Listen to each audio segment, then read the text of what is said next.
cleaning up. It's like 6 o'clock in the afternoon. They're already cleaning up all the tables and chairs in Union Square. It's like the park is only for rich people. You can only sit here if you've got a job.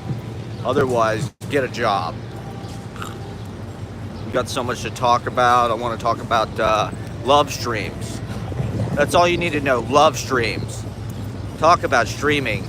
Run, don't walk to go see Love Streams. It's a total masterpiece. John Cassavetes. It rips so hard, it's insane. Just go watch Love Streams. I want to talk about Love Streams. We got Hari Krishnas over here providing the soundtrack by the Barnes and Noble in Union Square. There's some free advertising for Hari Krishnas there. You know, for everybody who thinks that George Harrison is the best Beatle, there's this kind of revisionist Beatles.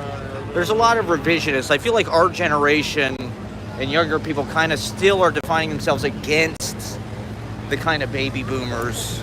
And George is the best Beatle now. But if George is the best Beatle, then how come, you know, one of his best songs is about not wanting to pay your fair share of taxes?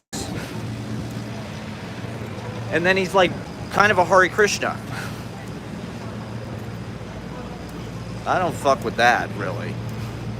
George is a Hari Krishna who wrote a song about how he doesn't want to pay taxes. He's the best Beatle. Okay, I also got to recommend this restaurant right here. Not Sweet Chick. I don't know what it's called. I think it's called Fix Flats. You got to go to this restaurant. This used to be the coffee shop, which was a really cool, I think it was 24/7. Really cool spot, and of course now it's a Chase Bank, but you gotta go. This is the same people that own the coffee shop, own this place. And Fix Flats. I just had a fucking pastrami, a burrito, $13. I just had a burrito with fucking pastrami in it. And it was real pastrami. It wasn't some fucking like store-bought thin sliced shit from like the lunch meat deli counter. This was like real fucking like sinewy kind of fatty kind of melt in your mouth, buttery kind of pastrami, like Katz's fucking pastrami. So I want to because it's a local spot. The waiters are super cool. They're super nice. They're all New Yorkers. They all get it. That's the guy where I was having a conversation with them who was talking about how New York got corny. New York's corny now. So these guys know what's up. But that place is cool. There's still holdouts. People still holding on. Yeah, so you got to see Love Streams. What else? I got to talk about Oleana as well. I'm going to talk about the movie Oleana, which, believe it or not, I've never actually read or seen. In all my, even though I was a theater major, I was supposed to read it for my play analysis class with Dr. Eziaba Irobi, one of the best classes I ever took. We were reading a play a week, and we had to write an essay a week about the play that we read. So it was kind of a lot. He was a great teacher to have the first quarter. It was my first quarter of college. It was literally, it may have been the first college class, or maybe the second one I ever went to. It was at, I think, 11 o'clock Monday. My Homer class, that was my first college. Look at this view here. Look, see, now they're building this fucking ugly ass condo building that's sort of blocking the view of Fifth Avenue of the Empire State Building. I mean, I suppose it's only a matter of time before the Empire State Building is just kind of submerged in a bunch of kind of ugly condo buildings for rich people. And it just sort of sunk, amongst a bunch of... But look at these over here. Look how nice these are. That's quickly disappearing. But yeah, what a nice view here on Fifth Avenue. Yeah, so I didn't read Oleana in college, but I did write a paper about it. I think. I just knew that, I just knew that it was kind of about sexual harassment or something. And it was incendiary. Supposedly when the play premiered, there was people fighting in the lobby and shit. I'm not sure if that's true, if that's just publicity, but Honestly, it's I'm a Mamet head. I hate to say it. I don't know what that says about me.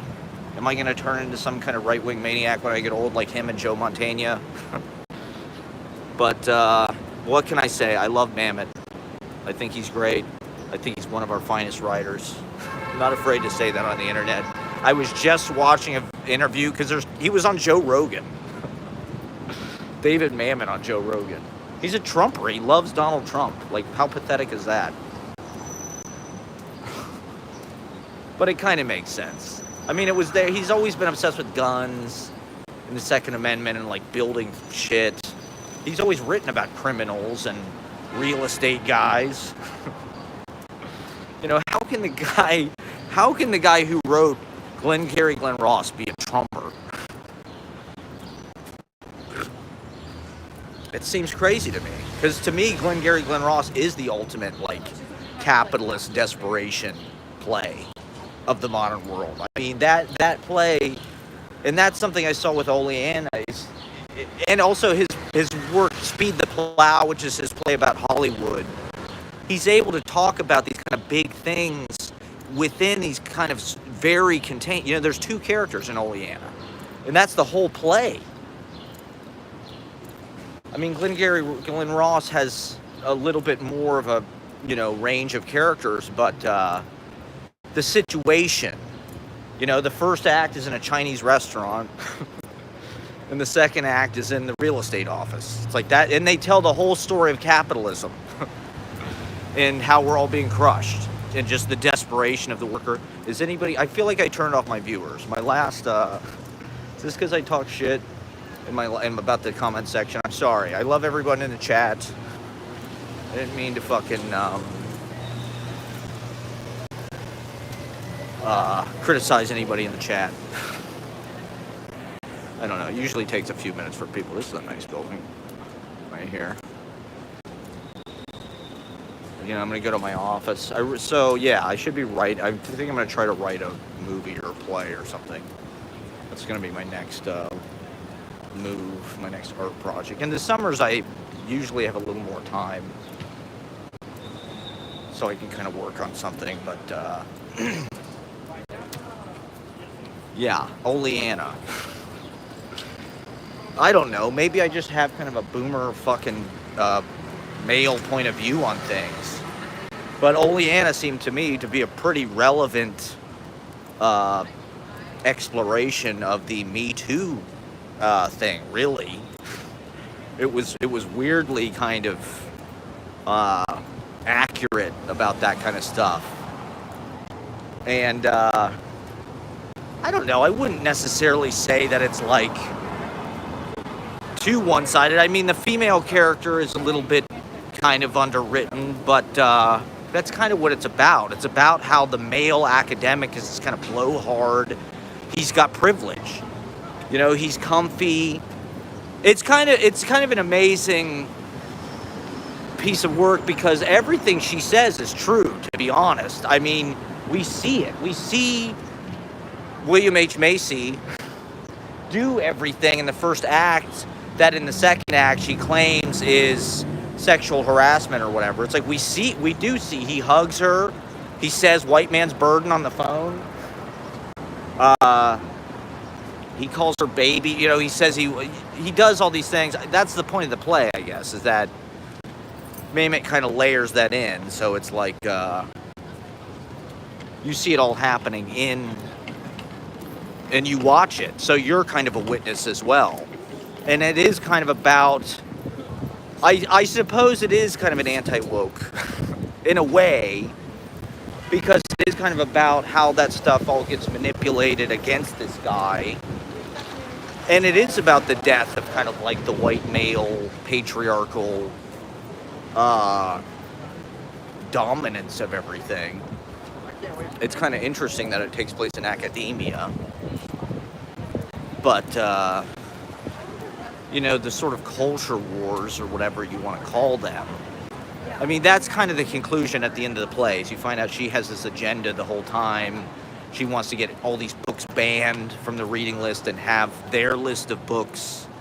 That's him being a little bit cynical about the motivation. or you can tell he's kind of on the professor's. And you know, the climax of the play is this kind of unbelievable display of violence against women, which is not really cool, I wouldn't say. I mean, he does it, I guess, for dramatic effect, or to kind of like, you know, take it to its ultimate extreme. I guess it's not unrealistic in a certain way, you know. That's what theater's about, you know. Theater's like poetry in that way, and that like it really shows, you know, the most difficult parts of life, or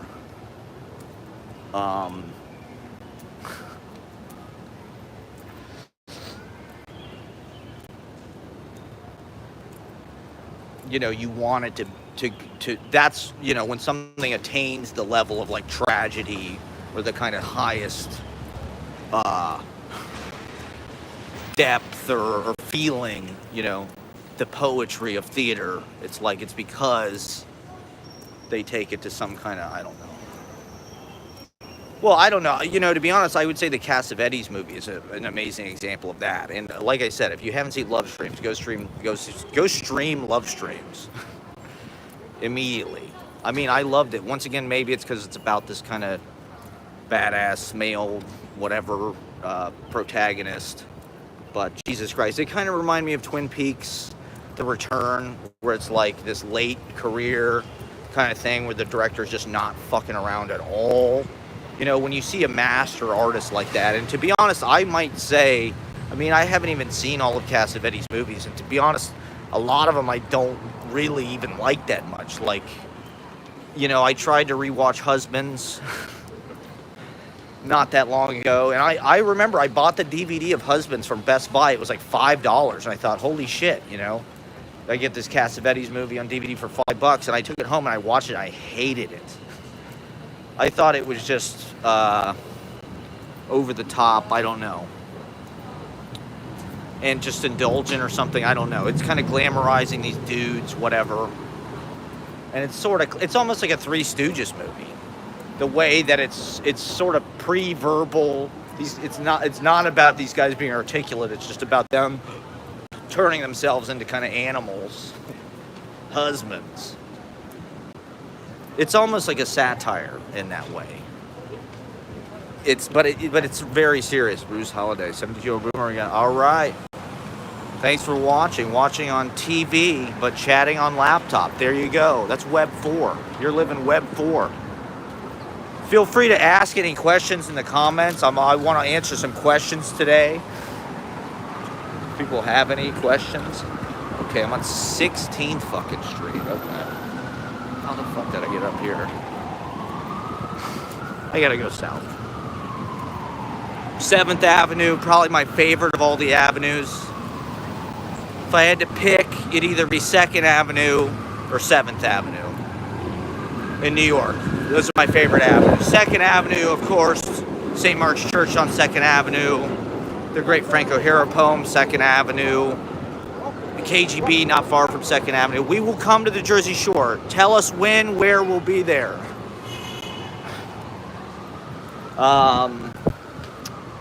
But also don't sleep on the northern parts of 2nd Avenue. I mean, 2nd Avenue is cool all the way. And that's why it has this kind of continuity to it. That, you know, a lot of the avenues are short, they get interrupted. I mean, 5th Avenue only starts at Washington Square Park. So 2nd Avenue has a longevity, and it's still got cool shops on the Upper East Side, still kind of funky. Kind of mom and pop, kind of anti-corporate, small businesses, okay? Small businesses, everybody. That's what it's about. It's about small businesses. That's what our open mics are. Those are our small businesses. Our poetry reading, our poetry magazine. That's a small business. 7th Avenue, also great. 7th Avenue is kind of where all the wacky, Times Square, goes right up Times Square. It ends at Central Park, so it kind of runs right into Central Park in a cool way. But as it goes through the Village, I mean, 7th Avenue through the Village is pretty uncomparable, I would say. It feels like this kind of literary circus. I mean, it goes right into Sheridan Square. you know, where Marie's Crisis is, um,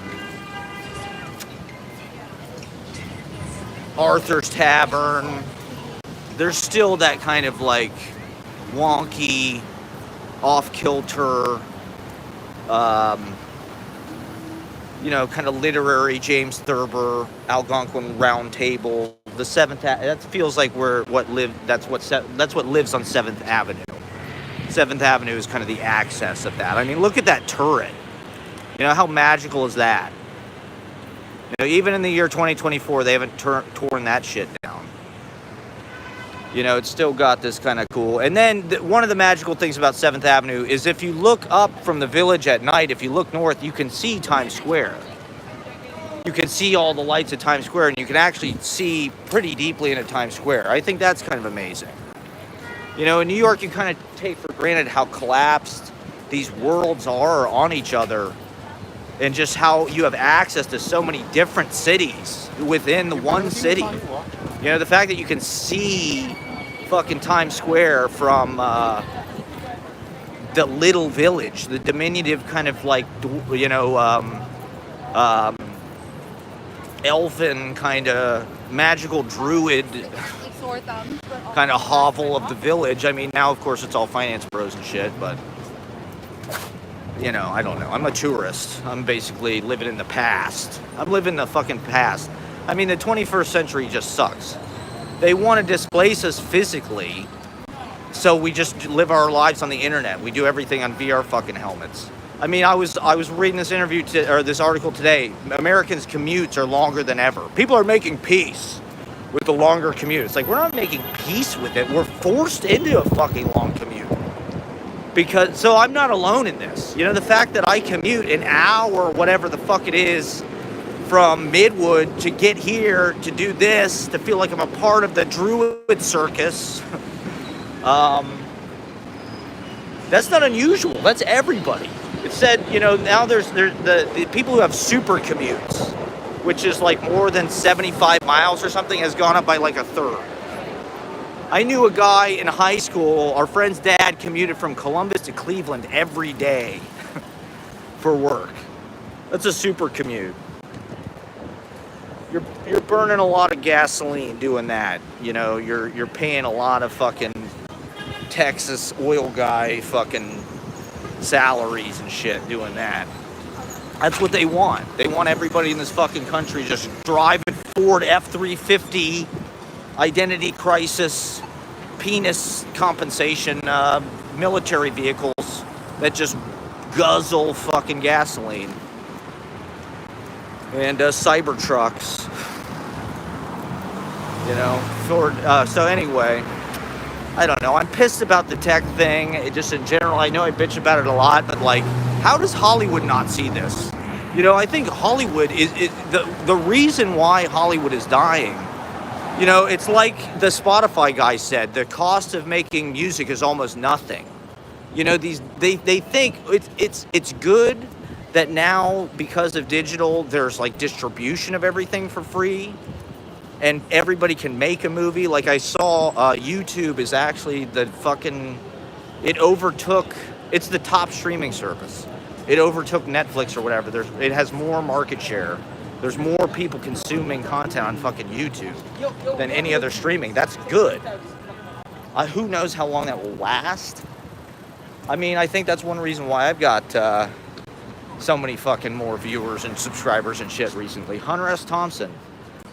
Okay, let's talk about Hunter S. Thompson. I love Hunter S. Thompson, like a lot of people. I think, you know, a lot of people in this country go through like a Hunter S. Thompson phase when they're younger, sort of like Kerouac. To me, it was like the Beats, then Hunter S. Thompson. Oh, good. You know, it was almost... Hunter S. Thompson was like a little bit more of a pop version of that.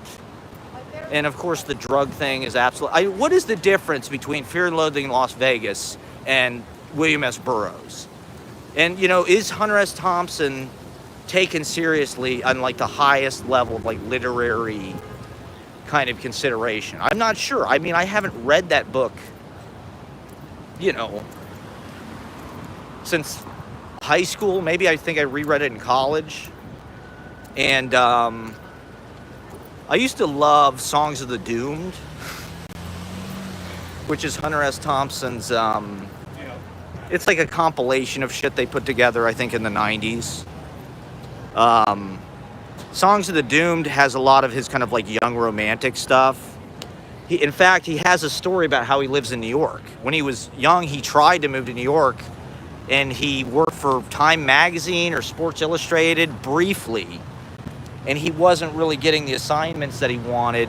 There's a story he talks about, he's talking about how he's trying to meet women. There's no women that he can meet. So it's very romantic. It's very much like kind of an F. Scott Fitzgerald thing. And he talks about how he goes to some bar in the Village. It might have been one of these fucking places. And who knows? I don't remember, if it says anything like that. But he had like an apartment in the Village. And he went to some fucking bar down here with a bag of lye for some reason, or lime. Maybe it was lime. And the bag got ripped open in this bar. And so it like got all over all these fucking people. I don't know what that does, but apparently it's like very bad. And so he talks about how these people just like beat the shit out of him. He said it was worse than the Hells Angels. It was like they almost beat him to death because of this bag of lye. It may have been at Tea and Sympathy. Who knows? Could have been that exact place. We'll never know. But also one of my favorite, I used to keep this thing in high school that was like a notebook full of my favorite like excerpts from things I read, like passages from whatever, James Joyce or fucking, F. Scott Fitzgerald or whatever. And it had Hunter S. Thompson's daily routine, which I think has become a little bit of a meme. It was this incredible, like, it goes through his day, like, when he wakes up, and it goes like a half hour by half hour what he's doing. It's just unbelievable the amount of drugs this guy does. And it was like in the 90s. It's like he's doing lines of cocaine, he's eating like unbelievable amounts of food. He's drinking Chivas Regal. Of course he's smoking. So it's just, I recommend anybody just Google that if you get the chance. Hunter S. Thompson daily routine or whatever the fuck it is. It's fucking hilarious. It's a masterpiece of literature. Apparently, Ted Berrigan was influenced by Hunter S. Thompson when he wrote this thing called the Chicago Letter, which a lot of people talk about. It's in the collected prose. It's also in Nice to See You, the Fest trip for Ted Berrigan, which is an excellent book that if you're a Ted Berrigan fan, you should definitely get. It's called Nice to See You. It was compiled by Ann Waldman. And so the Chicago Letter, Chicago Report, I think is what it's called. He was a teacher at Iowa, and he goes to Chicago for like this weekend of readings and shit. And it's sort of like Ted Berrigan's Fear and Loathing in Las Vegas. Where he's like, it's not that wild, and it's not really that exaggerated. I mean, I think that's like, that's the magic. I mean, the last time I watched Fear and Loathing in Las Vegas, the movie, that really is like a comic masterpiece. Like Hunter S. Thompson really has like a unique kind of linguistic thing that he does that, I mean, even the phrase Fear and Loathing in Las Vegas, like he's got his own kind of style of humor and shit. Like, as far as like, did you see what God just did to us? That kind of shit is just hilarious. Or, I don't know, the names, Raoul Duke and shit. When I read that shit in high school, it made no sense to me. I was like, is this real? Is this... He who makes a beast out of himself gets rid of the pain of being a man. I didn't know what the hell that meant when I was, 12 years old or whatever, 14. I guess that's like an initiation to adulthood, reading about drugs, alcohol. Okay, Patti Smith. Let's talk about Patti Smith since we're in New York. To be honest, I've never really listened to that much. I mean, I think Patti Smith is amazing as, like, an example to young women. Like, what a fucking pioneer. And just, like, I've come to appreciate her writing more over the years. I think when I first got to New York, I saw Patti Smith at the New Year's Marathon. Her book had just come out, the Just Kids book. I think it was that one. She had just won the National Book Award. And, to be honest, she's kind of more in the beat, lyrical, but honestly, rock and roll. I think Patti Smith learned as much from Bob Dylan as anybody, really. Her voice sounds like Bob Dylan. And if I had to name somebody that like influenced her writing style, it would have to be like Rimbaud, Bob Dylan. And now the way I look at Patti Smith is she really is part of the poetry family. She's a legitimate poet. You can kind of see the cross section of her influences that add up to this really kind of cool persona. I think that's important. The clothes she wears, how she travels the world, going to these different kind of shrines and shit of art, and writes books about that. Or her fucking, that book that came out that's like a calendar, that's like Instagram posts. That's an amazing book. It's super cool. It's super contemporary. And it's super kind of classic at the same time. It's kind of amazing how the fucking boomers are better at Instagram than we are. They got no fucking shame about it. Wow, Corner Bistro's on fire tonight. This is one of my favorite streets in New York, obviously West 4th Street. Yeah, so I mean, Just Kids, I think is like a mass paperback that, everybody, like, she has a mass appeal. That book, it's got important information about poetry life and her kind of like tale as this kind of like knight of poetry or whatever. And she really lived it, stories about Jim Morrison at the Chelsea Hotel. I think that stuff informs what Patti Smith does as much as anything. Rock and roll. She's like Springsteen in that regard. It's like she really learned as much from records as from like literature. So it's like when she plays Gloria,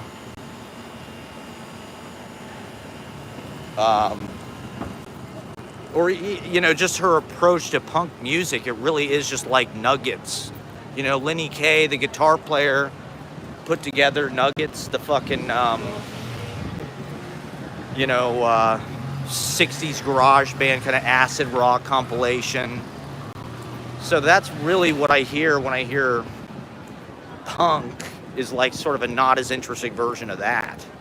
To me, I was more into those bands. I was more into Nuggets bands. There's more color, there's more instrument, there's more musicianship, less attitude.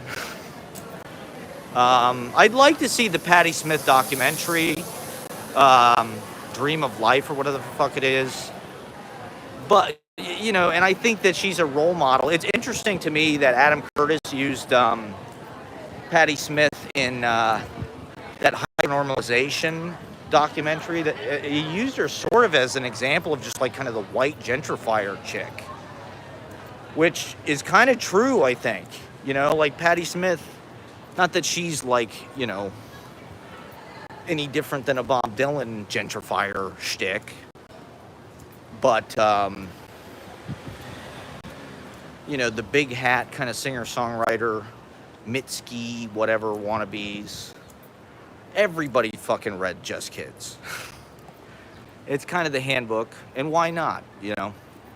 It's a cool thing to try to do and be.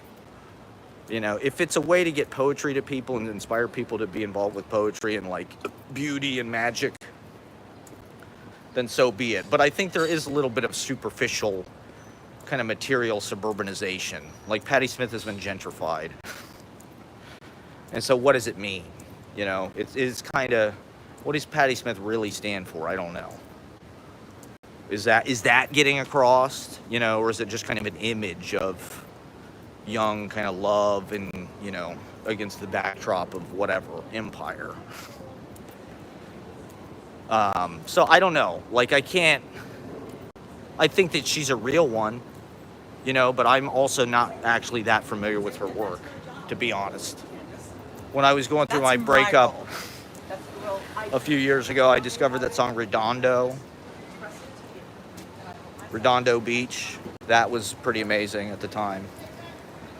How it kind of, her cover songs are amazing. Her voice is amazing. Her version of Wicked Messenger or whatever the fuck it is. So she does a couple songs off of John Wesley Harding. And of course she does Smells Like Teen Spirit. But I mean, she didn't even write Because the Night. You know, to me, Patti Smith is like a lyricist and a poet in that regard. Sort of like Richard Hell. You know, she's kind of like a parallel to Richard Hell. Where like, you know, they didn't actually write the material in a lot of ways. They kind of just wrote the lyrics. Like, Because the Night is a Springsteen song, you know. That's like her biggest hit. And then Gloria is a fucking Van Morrison song. And then it's like, how many other fucking Patti Smith songs can you name? I don't know. Not to shit all over Patti Smith, but what about Joni Mitchell? But that's my outdated mammoth head fucking point of view. You know, like I did grow up at a time where it's like guys were still getting a lot of attention just for being, you know, I remember having a copy of GQ magazine in high school, 50 best dressed men of the fucking 20th century. And it was like it was Sam Shepard, Woody Allen. These were like the New York Lions, you know, of like what you aspired to be. Patti Smith was probably in there, but that has all been demolished. You know, that's the opposite. You know, like I said, everything that people define themselves now is like opposing that. It's like we were shrouded in that for millennia, just this kind of like white guy worship or whatever. And, you know, that's sort of what the Oleana play is about. You know, it's about the power struggle and the changing of the guard and how the mechanics of how that's going down. To be honest, the guy who's a professor that's what's amazing about the play, is like both sides feel right or equally, you know, without self, okay, Ashley promised she wasn't going to spam the chat. Hi, Ashley. Without self-awareness. And so he is kind of pompous and full, you know. It's kind of a Harold Bloom. Like, Harold Bloom got fucking busted for sexual harassment, right? He fucking probably was doing that for decades. Putting his hand on students' knees and shit. Okay, love you too, Ashley. And, he probably got away with it since, you know, the 40s and shit. And maybe these fucking institutions were just a place for predators to shore up their fucking guilt. Like J. Edgar Hoover. Or the Catholic Church. Maybe universities were no fucking different. Who knows? I mean, the play doesn't take it that far. The play is kind of about... They represent... I don't know, like theory. The female kind of represents like theory, deconstruction, the kind of new wave, intersectionality, multiculturalism on campus, and the sort of war in the university between multiculturalism and the canon, white kind of, you know, white patriarchal. And so the university has been an interesting place in this country to see that battle actually sort of take hold and have some effect. You know, that's the guy loses his job. You know, he loses his job, he loses his family, he loses his house. What is the moment we're in right now? We're in a moment where everybody who didn't buy a house or have a family or get a job before the pandemic is fucked. And white males have fallen further in status than any whatever. I'm a men's rights dreamer, okay? Than any, if you want to ask questions in the chat or anything you want to talk about. And so, that's exactly what happens in this play, right? At the beginning of the play, the guy thinks he's going to get tenure. It's just a formality. He's just got to go before the committee. He's going to close his new house with his wife. He even says it in the play. He says, I want a place for my family and blah, blah, blah. And so that's what the character works to take away. You know, that's the privilege of being a landowner and being the patriarch and the boss and the provider or whatever. Which was sort of something that was like understood as like the status quo through most of my, I don't know, childhood, maybe.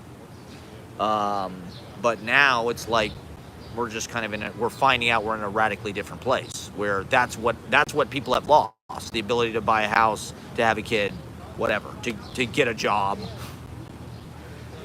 and to get tenure.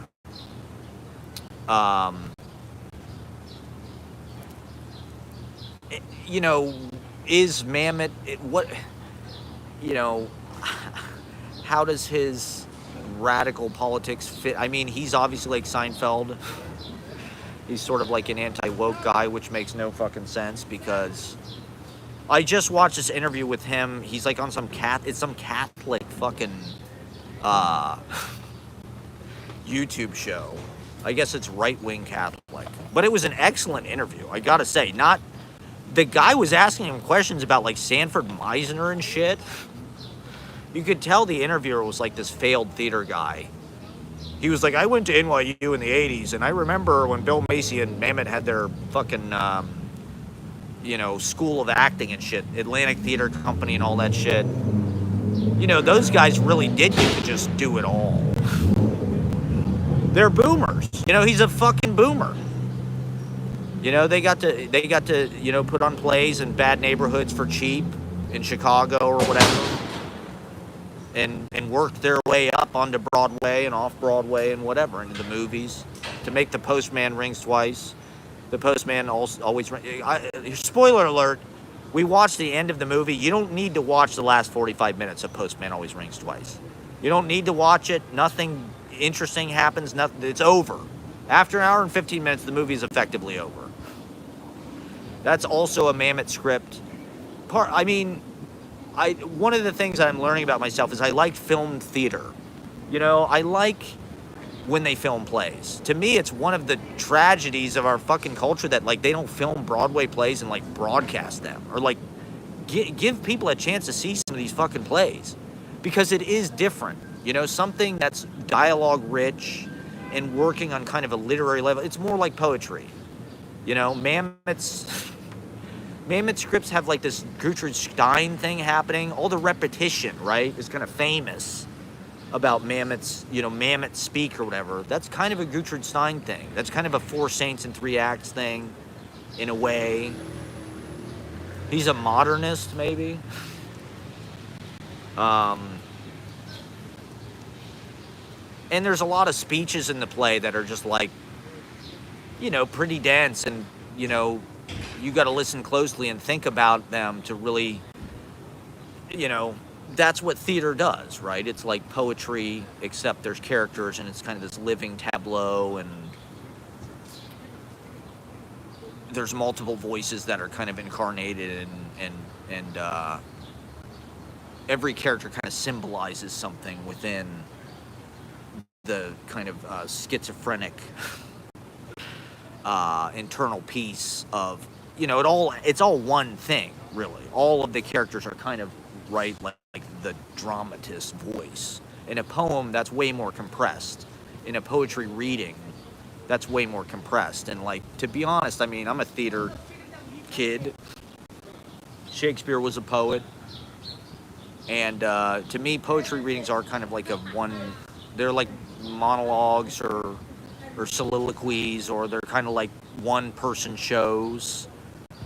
I hate the term one-person show, but I think there is something like this. This is like a one-person show that I can just kind of do live, improvise.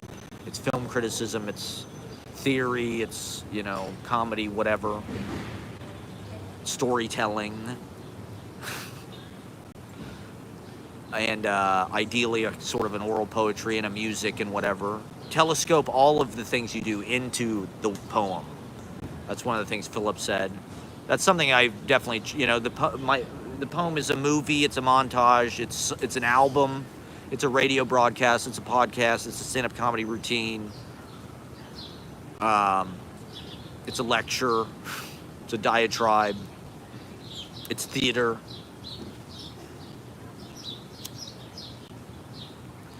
Um, but it's also kind of fun to write plays and rehearse them and kind of iron out. I mean, improvisation feels essential because of the immediacy of the moment that we're in. It just feels like we're in this permanent crisis, politically, the collapse of this fucking country and whatnot. And so doing these kind of radio addresses and instant kind of theater, there's just too much to talk about. You know, there's just too much, we got to do it hastily and off the cuff.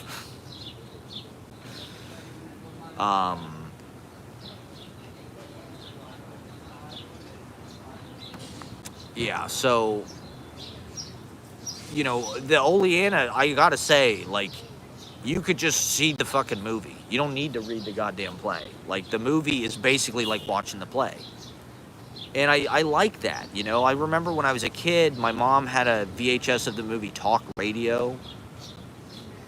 And I remember seeing, it left a vivid impression on me, the film Talk Radio, when I was like, 4 years old or whatever. And because it's film theater, it's very filled out verbally. The whole play is there, so you got to get all of that information across and all of that, that material across, because that is what it is. But it's also a movie, so it's visual and it's disembodied and it's kind of this light show. And, we're moving increasingly into this kind of like holographic kind of beam streamed area where just like we're going to be disembodied, performing, consuming through screens. And plays. Lake Boat, the fucking movie of that. You got to see the movie Lake Boat, directed by Joe Mantegna. Once again, it's very like male. Maybe it's a little bit outdated as far as politically, correctness goes, but it's an excellent linguistic kind of verbal feast. That's what I don't get, the idea that movies have to be like this spectacle and like purely visual. Like, I love silent movies, don't get me wrong. Silent movies are the kind of like most pure form. They're like music, but you can, why not make a film as equally, life is talking. What else do we do in life? But it's just full of conversation. There's this idea in Hollywood, like show don't tell. It's all about action and what the character wants, but it's like usually how we do that and get that is through talking, or just like that's how we spend our time. We go to brunch with our friends, we talk. We talk while we eat. We talk on the boat. We talk on the train. We're never not talking. And so, it's kind of a lie in a Hollywood kind of like marketing thing to, make the dialogue as economic as possible. That's one reason why I like film theater, because it's one of the few things where it's like the dialogue is kind of importance. It's not just like one line per character back and forth. I mean, look at Tarantino, right? One of the prime things that makes his movies have such force is the dialogue. I mean, that was really what took the world by storm. People remembered those fucking monologues in Pulp Fiction about the cheeseburgers and shit and going to Amsterdam and smoking weed and all that. And that's not visual. That's all here. And My Dinner with Andre. That's why My Dinner with Andre... I mean, Love Streams might be my new favorite movie. Love Streams just kicks so much ass. He talks about poetry in it. He says you could tell he knew he was going to die. He looks like he's going to die. He falls down the stairs. He is a fucking hot mess. He's bleeding all over the place. I mean, this movie does not fuck around. And Cassavetes had insight into human behavior that like almost no other director has. The scene where Jenna Rollins is like trying to get out of the house with all her luggage and shit. It's like pouring rain in Beverly Hills. I mean, how often does it rain in Beverly Hills?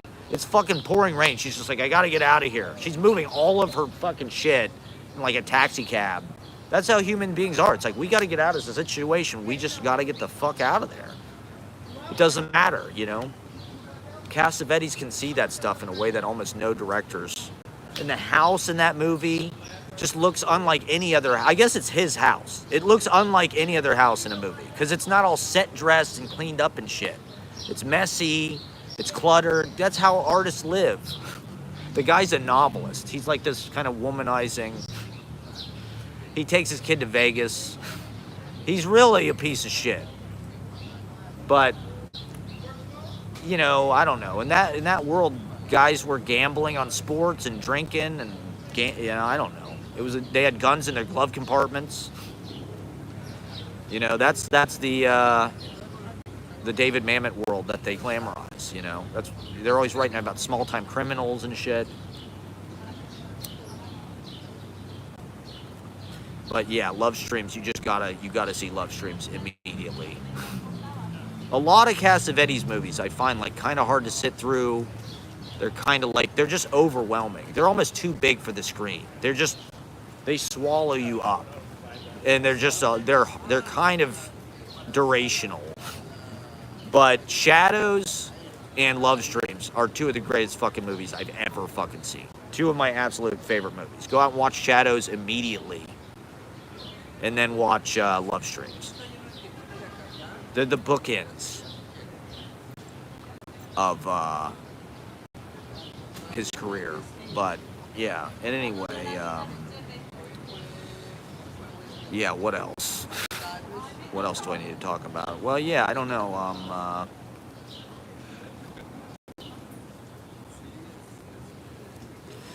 want to entertain questions from the field. Can somebody ask me a question in the comments? We've got people watching.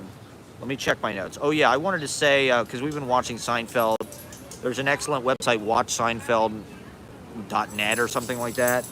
And what's cool about it is it just plays the episodes. You don't get to pick. It's just like TV. They're just on. They're kind of random order. Whoever's curating it does an excellent job, though. They really have a deep catalog. And I think Jerry Seinfeld has kind of Paul McCartney energy. He's like, I don't know, the way that McCartney kind of like tries to like, you know, kind of tell his side of the story when it comes to every fucking song, and he kind of rewrites history a lot, and he's kind of trying to protect, you know, Seinfeld feels like he's kind of doing the same thing, where it's like he's kind of shitting all over his legacy. And the kind of Larry David is like the husband in that relationship, and he's obviously the kind of strength and the kind of the reason why it was so successful. Yeah. But I don't know. Paul McCartney, Seinfeld has kind of like Wings energy. The Frosted movie had Wings energy. Okay, it had Wings energy. God.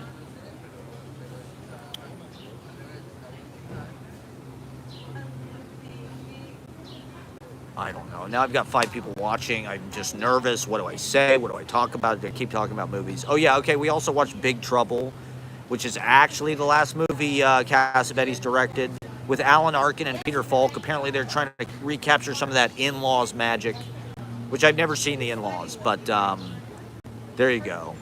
Paul McCartney makes good music when he has someone being mean to him in the studio. I mean, don't get me wrong. Paul McCartney's solo music, I think, is fucking incredible. I think he's written a lot of incredible songs. He's worked hard, and he really cared to try to make good records and he still does.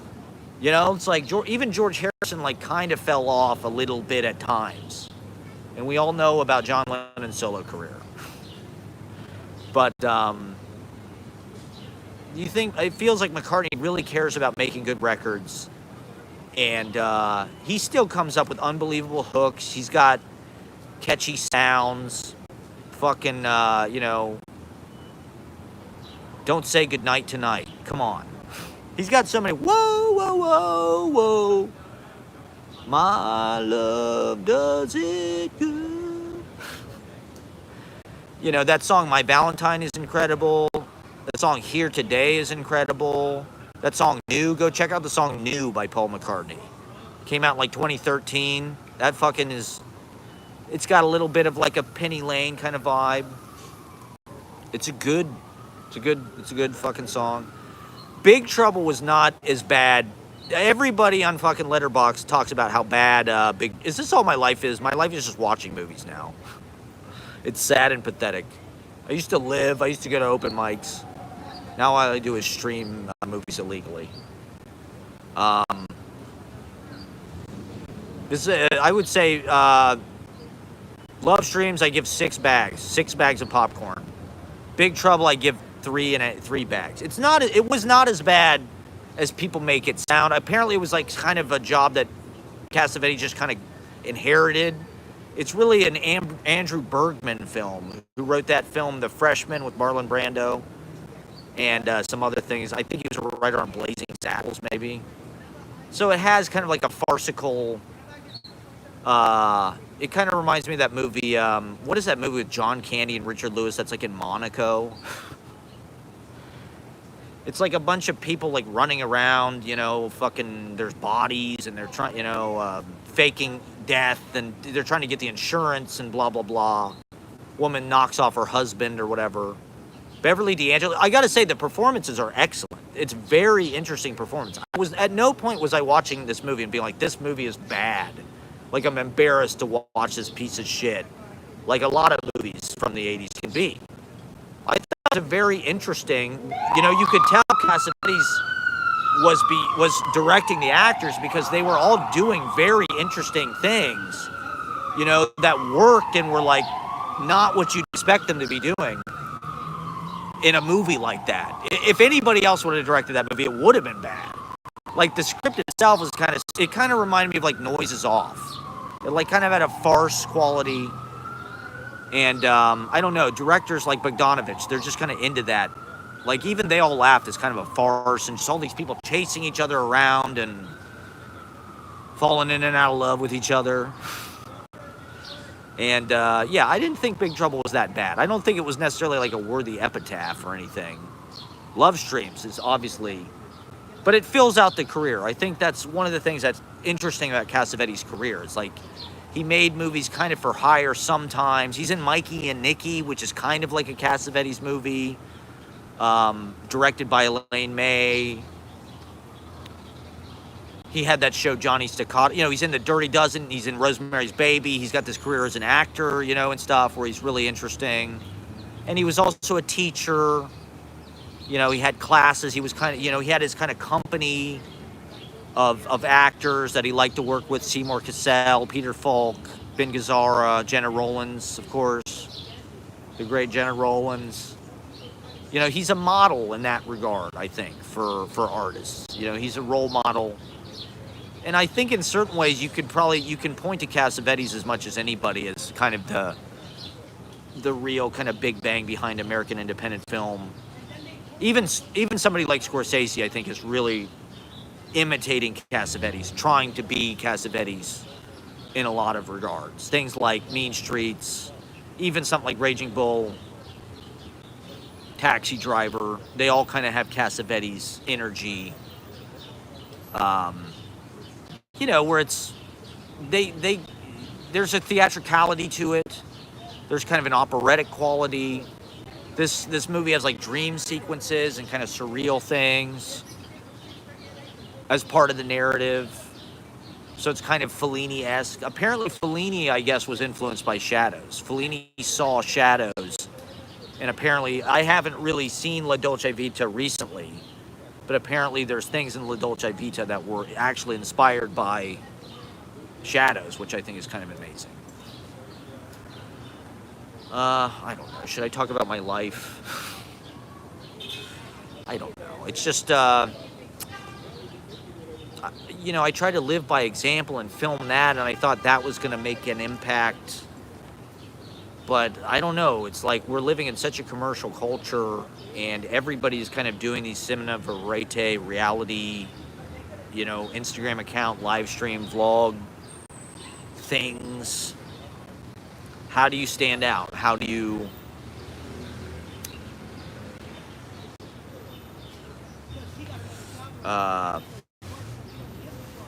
Hollywood is dying. That's one of the things that I was alluding to earlier. I mean, I think it's kind of a foregone conclusion. I mean, physical media is dead.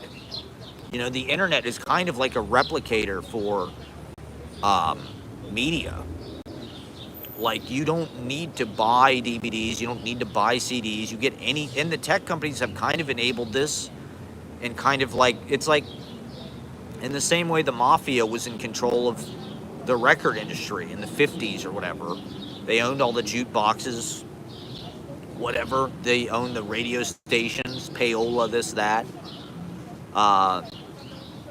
That's tech companies now. I mean, that's basically what Facebook and Instagram have decided their business model is going to be, is you're going to pay to be seen. That's like payola. You know, you're going to pay to boost your post so more people see it. It's frustrating because, you know, there's a potential to have a bigger audience than ever and to be able to monetize that. You know, that's something that Hollywood is not necessarily being that creative about. You know, now they've broken off into all their little streaming platforms as a way to get money through their libraries or whatever. But, and original content. But, I mean, every movie that I've watched, basically, we watch for free. I mean, Love Streams, yeah, we watch that on some kind of fucking, I mean, not to incriminate myself on the internet or anything, but, we live, that's like a sense of abundance in a way, but in another way, it's bankrupting the possibility that you might, at least the dinosaur media, right? And so that's also kind of a transmogrification of the form itself and the aesthetic, because Hollywood movies, that style of storytelling, was a product based on the distribution they had available and the physical, you know, movie theaters, people going to a movie theater. That was the only, you know, 30 years ago, you would have had to see Love Streams, or, you know, 50 years ago, you would have had to see it in some repertory thing or, you know, Shadows or whatever. You couldn't just go on the Criterion channel and watch any fucking, you know, foreign film or Janus film ever made. But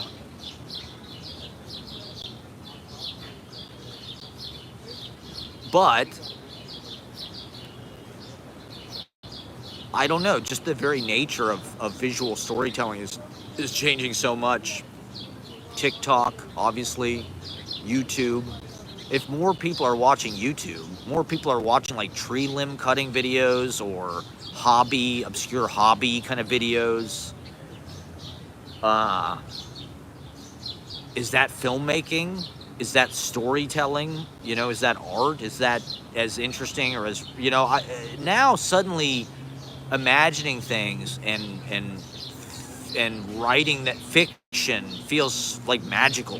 It feels like this magical process to me, in a way that, like, realism, because now we're just saturated in realism and we're saturated in reality, and there's no budget to make things up, really. I mean, I guess that's what AI is going to do now. Like Netflix, the next thing is you're just going to be able to type in a description of the movie you want to see, and then they'll, like, AI generate it for you.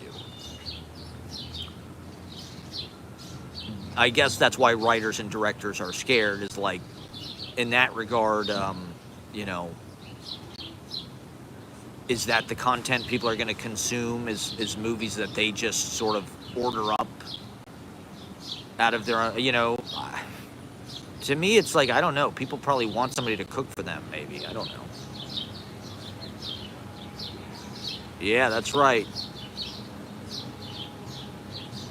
Damn. Made no money living in a studio, but I'm still blessed. That's right.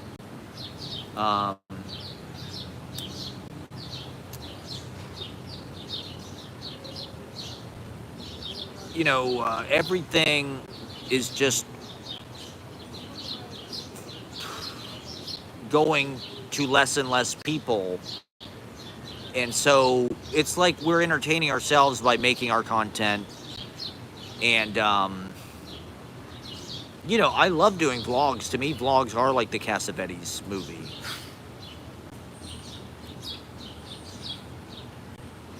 I'd like to take it further. You know, I'd like to fucking animate my life more and make it more of an adventure. But it's like, also YouTube is just saturated in that. I mean, how many fucking people are van life and traveling the world and vlogging about it, and backpacking and vlogging about it, or buying a house in the fucking middle of nowhere and vlogging about it, or going to art school and vlogging about it, or whatever the fuck it is.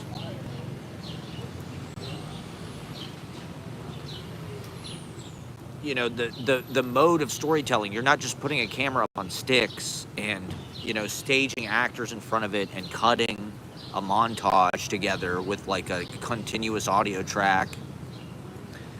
Now it's like, you know, you're live streaming, you're filming things in the moment, you got GoPros, you got selfie sticks, you got fucking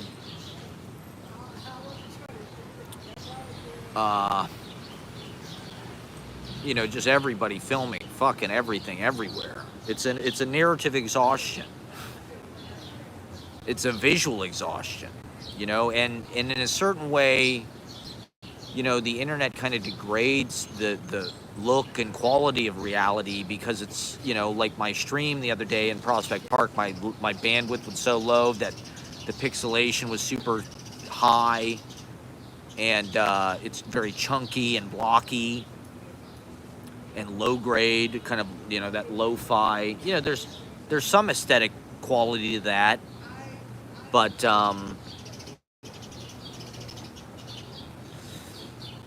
I don't know. How are we gonna make money? How am I gonna afford my family and my house? How am I gonna get tenure? I've got these activist undergrads that are weaponizing their victimhood against my fat cat comfort status. I was sitting pretty, you know? And now all of a sudden, Humpty Dumpty has had a great fall. Trump is going to go to jail, apparently, or I don't know, he got convicted. They made a martyr out of him. That's what I heard in the comments section. They made a martyr out of him. They did that in New York, the blue states. You know, it's like, has the country split into these areas where, like, their judges are either, like, super conservative maniacs or, like, you know, that's why they're doing all this shit in New York City, because it's like everybody fucking hates Trump here. It's the one sort of citadel of power where they can go after him because he lived here. Paid all these hush money payments to Stormy Daniels using campaign finance funds. I don't know. There's so many goddamn things that they should put the guy in jail for. It's just, I don't know. It's a fucking exciting time to be alive, isn't it? How do we swallow it whole? There's just too goddamn much. There's too much information. There's too much news. There's too much bad news. There's no way to make any money unless you want a job. I don't want a job, okay? I don't want to work. How do I fucking monetize my... I gotta get on Kick and just beat people up and troll people, I guess. Maybe I'll make a bunch of money online gambling. Joe Levy, shout out to Joe Levy. He said that last night at the open mic. He was playing online poker while he's waiting for his turn to go up. You can gamble from anywhere.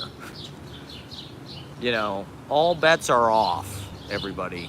There's no regulation. They're gonna deregulate everything. It's all going to be legal, and they're just going to exploit the fuck out of everybody till we die, basically. Oh, God. Brave new world that have such people in it. It's survival of the richest. You know, only the richest will survive. I don't know. I keep seeing TikToks about how there's supposed to be a Black Swan event on June 6th. There's some fucking Adam S., my main man. What's up? What's up? If anybody has any questions in the comments, I want to take suggestions from the audience of any like improv classes. What up? My man Seattle. Inequality, I can feel it getting bigger. I can feel that wealth gap just getting further and further away from me. That wealth gap just getting... I see it. I can actually, if I walk around New York City, I can literally see it happening. I can see the income inequality growing before my very eyes. You see it in the rising cost of food. the businesses getting swallowed up by corporations or just staying empty. You see it in the homelessness. I mean, there's way fucking more homeless people. What did Paul McCartney say after his new haircut? Ring and ding and do. You know, he's had some funky haircuts. Love Me Do. There you go. Love Me Do, yeah. One of their best songs, I might add. I mean, that song is pure magic. How did they... I think that's an example of like language poetry. Love Me Do. The Beatles really put perfect rhymes really close together. That's one of the secrets, I think, of the Beatles. Love me do, you know I love you, I'll always be true. Like, they're just, those rhymes are so close together. And they're so simple.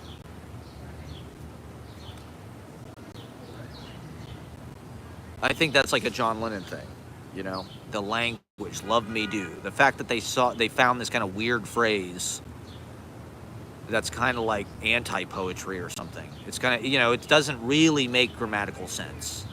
And it looks kind of interesting. 4 letters, 2 letters, 2 letters. The O and the E, consonant, vowel, kind of repeat. The Blitzkrieg, yeah. They were in Hamburg. I mean, I do look at that 60s era as kind of an anti-war. An anti-World War II. Those people were literally born during bombing raids of World War II. John Lennon, Ringo, Keith Richards, they tell stories about how they were literally born during a fucking bombing raid. Like that line in Gimme Shelter, born in a crossfire hurricane, that's true. You know, Keith Richards was literally born during like a blitzkrieg or like an airstrike on London or whatever. And I feel like they're just karmically, that generation was so anti. I mean, think about it. If the Beatles, and John Lennon regularly made jokes about this. If the Beatles had been born 20 years earlier or 40 years earlier, I mean, look at how many British people died in World War I. In just senseless idiocy. You know, that would have been the Beatles. McCartney, Lennon, Ringo, they all would have gone over the top. They probably did in a past life. They all probably would have got mowed down and mustard gassed and, you know, brutally, hideously killed for no reason. And so the 60s, I do think it was a kind of imperialism. You know, the British invasion, the Beatles were a little Navy. You know, if it was 100 years earlier, those guys would have been in the fucking Navy. McCartney, Uncle Albert, and Admiral Halsey. You know, Sergeant Peppers. They're in the fucking Navy. You know, those guys are an armada and they conquered the world. It's just the colonialism was cultural. You know, the colonialism was, you know, the imperialism was putting their music, you know, think about how fucking small England is. Their population is not huge. It's like 30 million or something. And yeah, the Yellow Submarine. There's a lot of nautical shit because that's how England conquered the whole fucking world, was through their navy, right? And their drug empire, getting everybody hooked on tobacco that they grew in the colonies and discovered in the colonies. And smokes, coffee and cigarettes. They said the most important thing in any battle is morale. It's the way that will decide your success, is to have high morale. And they said one of the best ways to keep morale high is through cigarettes and coffee. As long as you get the soldiers cigarettes and coffee, they'll stay awake, they'll work, they have energy. They don't even need food. I mean, but so Britain's got 30 million people. Think about how many of them are famous rock stars versus America. America's got 300 million people. There's way less rock stars per capita. You know, Roger Waters, Phil Collins, Elvis Costello. You know, if that would be Eno. You know, there's millions of them. Rod Stewart, Peter Gabriel, Eric Clapton. It's like if you're just sort of like a mid-British dude, people are just ready to buy. And I don't know, they have a more musical country than us or something. There's something, maybe it's because they're European. They have like a style that, like, I mean, the Beatles could not have been American. There's something about the way that their music kind of quivers, and like the vocal, they're castrato basically. I mean, Americans can't sing that music. McCartney's range is so fucking high. That's like castrato shit. You know, that's one thing that I've been hampered with my whole life, trying to sing British invasion music. Their ranges are so high. Americans are made to sing country music. You know, we have these baritone, low voices. We're meant to sing Alan Jackson and George Jones and Clint Black and shit. That's something that's in my register, you know, like Roger Miller. I can actually sound pretty good on those songs because they're not way up in your fucking Long Tall Sally or whatever. McCartney's voice is absolutely crazy. You know, pretty much through the 90s, his voice was like absolutely insane. The things he could do with it, the fluidity of it. McCartney's like the ultimate wedding musician. If I could jam with McCartney, I would love to jam with McCartney. I would love to jam on Red Sails in the Sunset. I want to do all the Hamburg shit with McCartney. Because his bass playing just had this kind of amorphous kind of quality that I don't think has ever been duplicated. The rhythm of those early Beatles, kind of with the Beatles or whatever the fuck it is, are unmatched. They were moving like grass in the wind. You know, they all move in unison with military precision, you might say. They're a little, you know, that's why they all got MBEs and shit. That's why they're all knighted, because they're literally crusaders in a way. They're colonialists. You know, their music, that's one of the things, it's like Shakespeare, right? One of the reasons why fucking England is as important a world power as it is because of fucking Shakespeare and fucking the Beatles and the Kinks and Led Zeppelin and the Who, and you know, the list is fucking endless. What do we get? We get Aerosmith. I mean, I love Bob Seger, you know. That's as American as it gets to me. Kansas. We get Journey. Journey's pretty good, I guess. There's just something different about American music. It's more hillbilly or something. I don't know. It's more corporate. You know, you get the impression in England they're just in pubs singing and playing the piano. They're all around the piano singing fucking soccer hooligan chant. They're all going da da da da da da. They love that. They love that fucking. Who'd have thought Seven Nation Army? Who'd have thought the fucking pentatonic scale riff from fucking Seven Nation Army was gonna be like the ultimate crowd? Who thought it was gonna replace Rock and Roll number 2? Jack White is the Gary Glitter of the millennials. UK was outshined by the USA. Well, okay, I mean, a lot of American music gets overshadowed. Motown, Stax. I mean, it was American music. That's what pisses me off about it, is the Beatles were really ripping off American and black artists in particular, and they got away with it. You know, nobody's like, hey, McCartney, you fucking cultural appropriator. How about you don't sing Long Tall Sally, you piece of shit, you racist? They don't get any flack for that. I mean, look at the Rolling Stones, for Christ's sake. They're basically like a minstrel show, to be honest. They completely, I mean, Clapton, all they do is rip off black blues artists. The Beatles had a little bit, you know, more variety. They were like a music hall band, like a vaudeville thing. Country and Western, you know.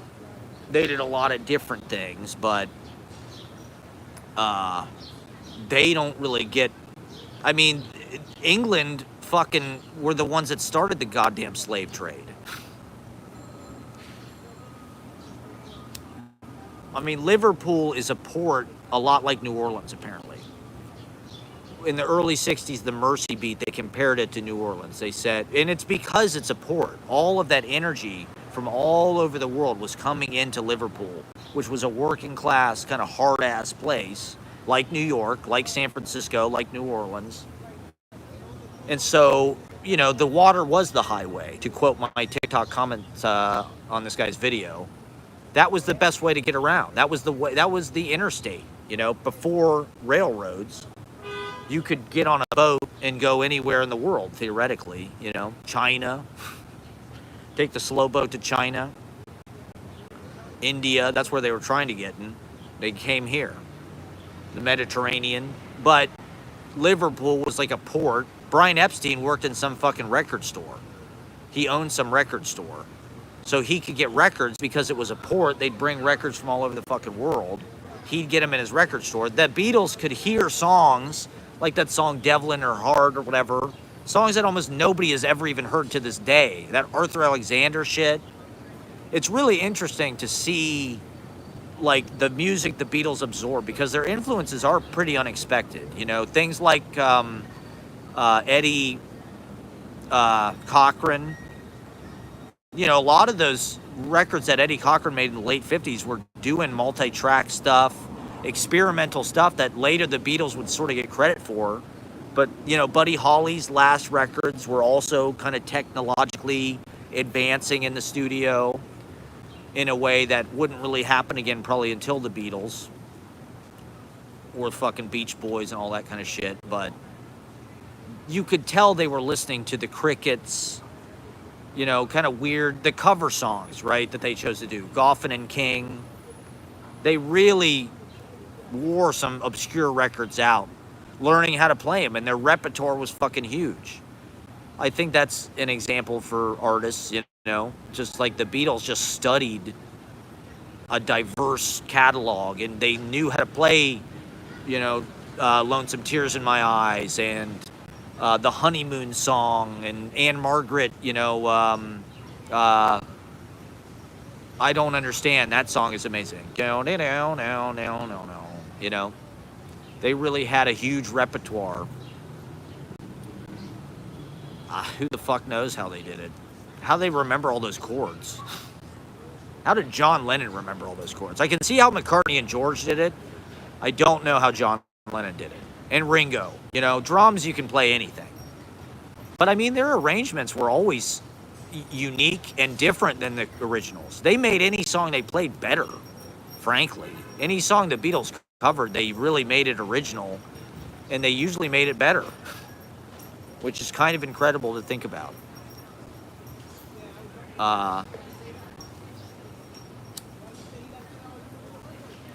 But they were innovating on the setup of what a band should be in unison with the way the technology was developing with amplification and shit. And we still haven't... things have moved beyond that, bass, two guitars, drums, but it's still a big part of the DNA of what a lot of people are doing.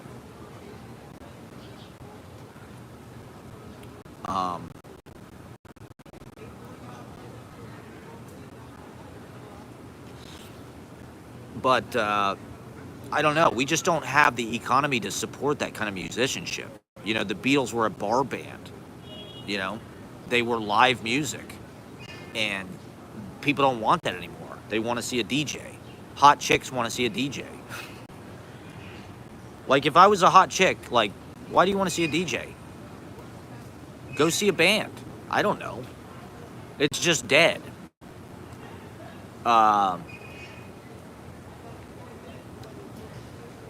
You know, the last 15 years, it's been about GarageBand, making music in your bedroom by yourself or using a AI drummer. And why not? You know, people like yacht rock now. Everybody wants to be yacht. Anybody that actually plays music has like this funky kind of like yacht rock, like white guy thing going on. They all sound kind of like Thundercat meets like Mac DeMarco meets like yacht rock. It's like vibey bass. It's super DI'd. There's always like a Wurlitzer, whatever that electronic keyboard is. That's like kind of reverby and almost like a xylophone or something. I think it's a Wurlitzer. My dad has one. It's almost like a Fender Rhodes. It's like every white guy band I see is like guys in Hawaiian t-shirts and bucket hats that like are sort of Mac DeMarco core, but they play yacht rock. They play like vibey, like lo-fi study beats. Liking music because of irony. That's right. That's what, well, you know what's weird about it is it seems sincere. It just seems like people prefer that. That was the shocking thing. Like my parents, my dad is a hippie, right? And so my values are very like humanist. And like I grew up preferring, honestly, the music of the 60s and 50s to music of my own era. I really did not like the music of the 2000s or the 90s, really, for the most part. I know I talk about it a lot, but that's just because people have this nostalgia for it. I don't, to me, the art they were making in the 60s way outpaces anything that's come since. And that's like the shadow the boomers cast. They had an economic situation set up where they could do that. But, I remember when I was a kid, you'd like hear the music on the Weather Channel, which is very like new jazz or like or what do they call it? Smooth jazz. It's smooth jazz. Or like there was a fucking station on the radio that played smooth jazz. Like on the radio, you turn it and it sounded like the fucking Weather Channel. And I remember my dad, the hippie kind of humanist musician, talking about that's music made by CIA agents. It's elevator music. It's Muzak, right? And then cut to 20 years later, everybody my age loves that music. It's vaporwave. People love the fucking Weather Channel music. They love the fucking like vaped out smooth jazz. People love that kind of Bruce Hornsby or Kenny G. Look at Kenny G. Look at the fucking come up Kenny G has had. Not that Kenny G isn't good. I mean, Kenny G honestly just has good tone. His tone is unique, as far as I know. I mean, who else plays that fucking soprano saxophone or whatever? But in the 90s, shit like Kenny G or Michael Bolton was like, this shit's fake. It's synthetic garbage.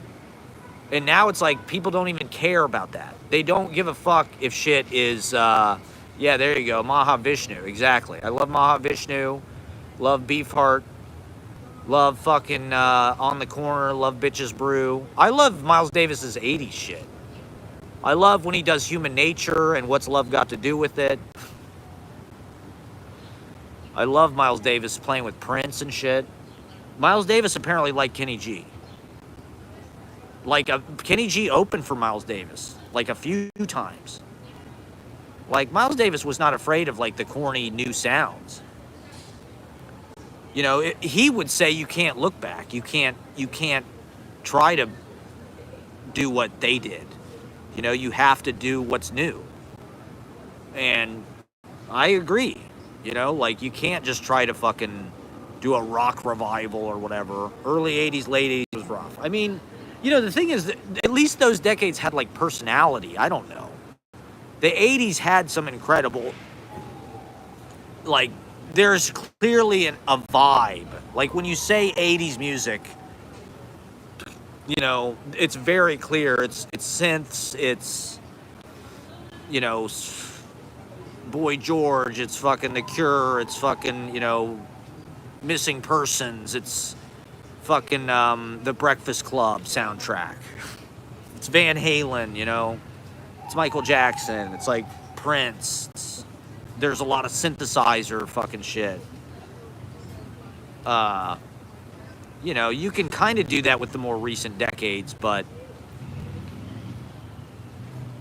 I don't know. It's like, this is something people complain about a lot on the internet. It's just like the last few decades have had less of a fingerprint, and there's no subcultures anymore. Like in high schools, there's no new subcultures developing. There's no goth, there's no like Janko jeans, Hot Topic kids. Now it's just like everybody's kind of into aesthetics that they find on the internet through like vision boards or like Tumblr or whatever. It's all just like Rookie magazine, like because the internet, you just curate whatever fucking look you want or whatever. And so you can be a style chameleon and you borrow from all the decades, I suppose, but it just feels like our decade doesn't necessarily have an identity, or what the hell is that identity? Is it Taylor Swift albums? Is it Billie Eilish? Is it Lana? I mean, Lana's shit is all 50s. It's all like throwback to like crooner for like the hip hop era. Yeah, exactly. The technology was the big breakthrough. The iPhones, the rock stars were Zuckerberg.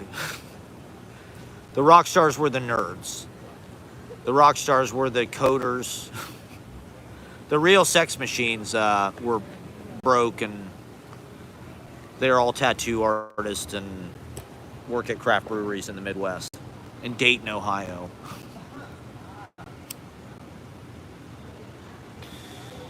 Or they met themselves out or something, who knows. Yeah, I don't know. Face tattoos, Post Malone, I guess, probably will typify the era. Having a face tattoo. Bieber. Um, what else? McKee. Have you heard McKee? I mean, it just sounds 80s. Anything that people say is like 2024, I'm just like, it just sounds 80s. Or, you know, like the fashion is all like 70s goth. Virgin Suicide's Josh Hartnett. You know, velour, purple.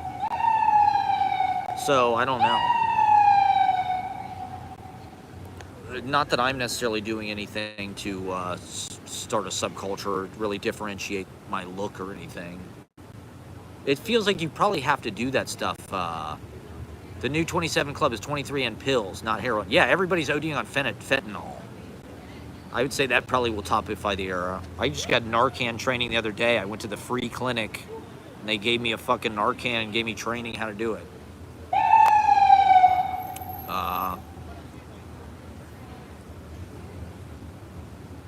You know, when I see fucking some of these music festivals, I really don't even recognize any of the artists. I mean, I saw Governor's Ball. I recognize those people, of course. I recognize Post Malone and shit, but like, a lot of these new acts that are like DJs and shit, it's just like, I'm way in the past. I'm still listening to fucking, you know. Well, another band, Steely Dan is another band that's just like, the come up that band has had. And what does it mean when my dad said that this was music made by CIA agents? What does he know that we don't? I mean, that does feel kind of true, because what are the values of yacht rock? You know, to me, it's like bourgeois whiteness. It's like boating, you know, cocaine, sleeping with everybody in the band, just kind of being sleazy, Captain and Tennille, drinking wine coolers, you know, wearing a Speedo, or like, it's like Spalding from Caddyshack. Caddyshack is very yacht rock coded. Judge Schmales. To me, Trump is yacht rock. You know, Trump is 1,000% smooth jazz. And so, yeah, I feel like it was like an MK Ultra thought experiment. Like, let's get all these. Well, I mean, we live in an era where we can hear like kind of perfect sounds. To me, smooth jazz, yacht rock, you know, the kind of studio perfection of something like Steely Dan or Kenny Loggins, mixed with the kind of like laid back sleaziness and whiteness and like, you know, owning a boat property or something. You know, it's like Arrested Development or something.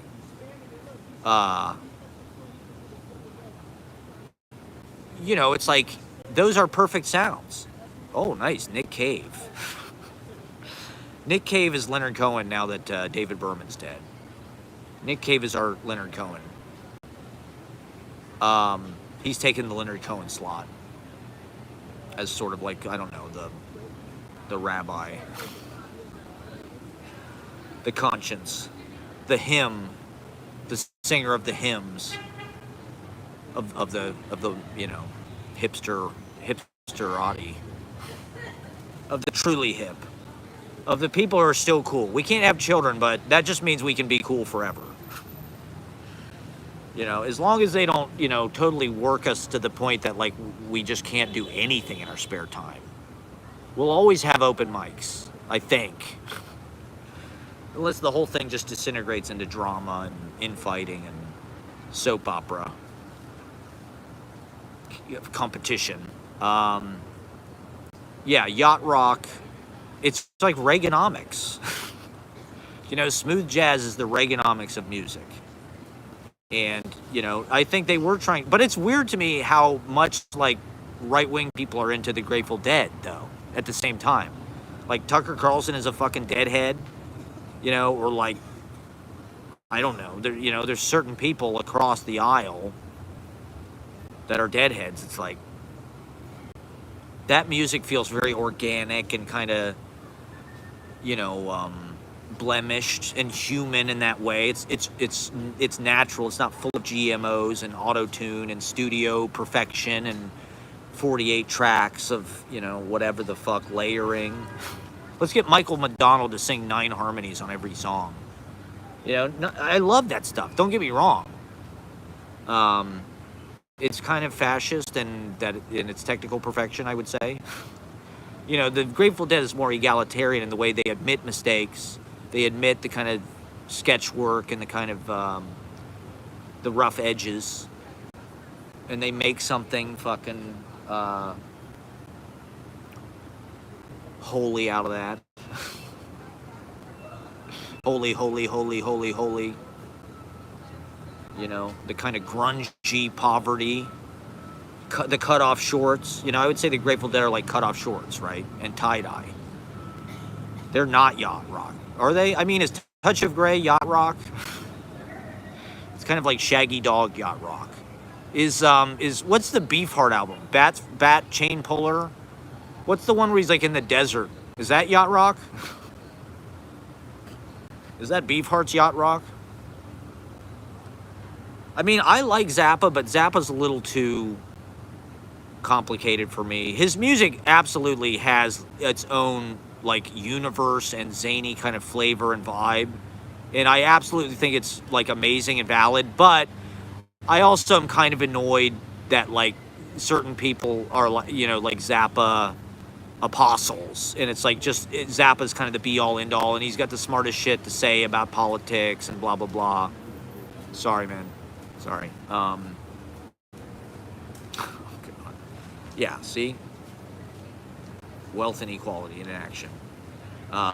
There you go. Moonbeams and Blue Jeans. This is the Captain's Yacht Rock album. I mean, that's what Nirvana did, right? They came in and destroyed all of that kind of 80s hair metal, yacht rock. You know, hair metal is kind of like the yacht rock of rock and roll, where it's just like absolutely studioed out, poofy hairstyles. And, you know, I love hair metal. Don't get me wrong. I absolutely love hair metal. It's majestic. It's transcendental. It's It's levitational. Hair metal will levitate you. And Michael Bolton will too. And Celine Dion will too. You know, it's all great. I'm not necessarily against. You know what's amazing to me is, to be honest, I feel like an international audience prefers chintzier sounding music. You know, like if you go into a karaoke bar, you're gonna see and hear the cheesiest sounding fucking MIDI whatever synth recordings of like the Leonard Cohen song or whatever you're doing karaoke, and they love it, and it sounds great, kinda. I think that's the trap that we're in. It's just like everything is better through the computer. It's John Henry, you know? It's like everything, well, music isn't better, but it's like we've been tricked that the tones are better or something, you know? Like smooth jazz, vibey, kind of like DI, yacht rocky, Mac DeMarco shit. White guy funk is like, you know, or what's the guy, Thundercat. It all kind of Thundercat vibed, and it has that kind of yacht rock studio perfection. I guess people can get that now with their interface and whatnot, and it has a beefy tone. I mean, how many fucking videos do I see on TikTok that are like people telling you how to like do a better EQ or do a better mic or how to record better or tips for promoting your band or how to play better live? It's like, and yet I don't know. Gorillaz, okay. Yeah, Gorillaz are a little too synthetic for me. I mean, I like Blur Song 2 because it was guitars, but that was just them making fun of Nirvana or whatever. They weren't sincere. But yeah, to go back to your original point, it's like people sincerely prefer Kenny G. You know, when Kanye West hires Kenny G to like serenade Kim Kardashian, the irony, the culture is like so steeped in the irony that that's like the way that's up. You know, that's the sincerity. Is like Kenny G is better. You know, we've grown up in a fucking computer video CGI fucking culture. That's what fucking people are regulated to. You know, when they see, I mean, now when you, honestly, I feel like maybe the music from the 70s suffers the most because it sort of has some of the studio tricks, but it's not quite as beefed out. Like stuff like Led Zeppelin. You can tell they're still doing tape effects and shit, but it's like, it's not as huge as like an 80s record like Styx or fucking, In the Heat of the, whatever the fuck, that Asia, is that band called Asia? Heat of the Moment. Like those records sound fucking huge, even today. Even today when every record sounds huge. I mean, every goddamn record is loudness out. They use the whole EQ.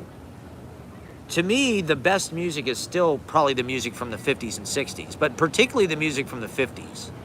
The music from the 50s just has this kind of haunting quality where like the studio does so much, the reverb, it almost doesn't even sound like human beings. That to me makes it more magical and poetic. And it's not effects, you know, it's not digital, you know, filters and shit. It's all weird, you know, it's just the microphones were shitty. You know, it's like you couldn't get that sound now. And granted, like, there is definitely a distinct sound as far as like the recording technology now. Everything sounds like there's a digital signal in it. Everything sounds like you can hear the ampage of every fucking thing. You can hear like the fucking ungrounded buzz. Whereas like in the 50s, I don't know, there's strings on everything. There's just voices from deep in some kind of, you know, well of fog. And it's magic, you know. It's like the more digitally perfect, or the more something looks exactly like reality, the less it has like the mark of an era. You know, part of what differentiates those decades is the technology was not like our eyes see or our ears hear in our real experience. You know, the 50s, TV looked a certain way, records sounded a certain way. The 60s, same thing. They just got color TV, it still looked kind of weird. Same thing with the records. 70s, you know, even film. You know, the films in the 70s really don't look totally crisp. A lot of them have this kind of weird haze and this kind of fuzziness. That's part of what makes it feel like the 70s. Everything feels super warm and like you're just on a fucking edible. You know, everybody just was high. You can feel that when you watch Shampoo. That was something Philip was saying. He likes Shampoo because it came out the year he was born. So when he watches Shampoo, it feels like that energy that he came into the world with, you know? The 80s, same thing. It's like Danzig sings Elvis. That's cool. I didn't know that they did that. That sounds dope, actually. Danzig is dope. He can actually write songs. That's why people know the Misfits. And their hair and shit. You want to talk about a subculture. 5'2" Glenn Danzig from New Jersey has the voice of a Valkyrie and the songwriting prowess of. I mean, he is a brilliant songwriter. You know, his chord changes. We Are 138. Hybrid Moments is one of the greatest songs ever written. That song is like, he's a short king. If anybody deserves the fucking title Short King, it's Glenn Danzig. The poor bastard. Well, he's somebody that more than a lot of people that you find out are short, he's somebody that you feel like should be taller. You know, like when you hear Woody Allen short or whatever, Dustin Hoffman or Al Pacino, you're like, okay, I kind of see that. You know, I can see Bob Balaban being short, you know. But like Danzig 5'2"?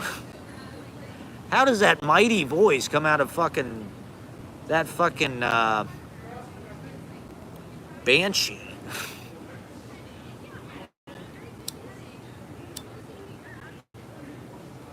But we kind of attained photorealistic quality when TV switched over to HD. You know, in the late 90s, early 2000s, that's when HD became like the broadcast standard, when SNL switched to HD. So if you watch clips from SNL from 2004, it looks like it could have been shot today, to be honest.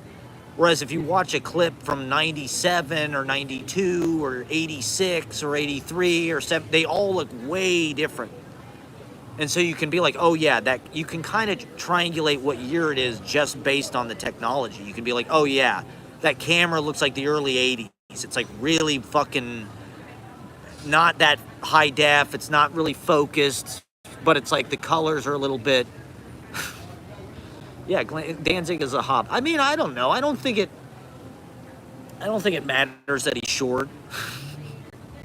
It's unfortunate to me that that's something that people have to mention, and they do it with such, like, carelessness. You know, like, people are so sensitive to everybody else's insecurities and like, you know, vulnerabilities, and yet short people just shit all over them, and, oh, you're a short king. Oh, look at the comment section on any video about, you know, like, height.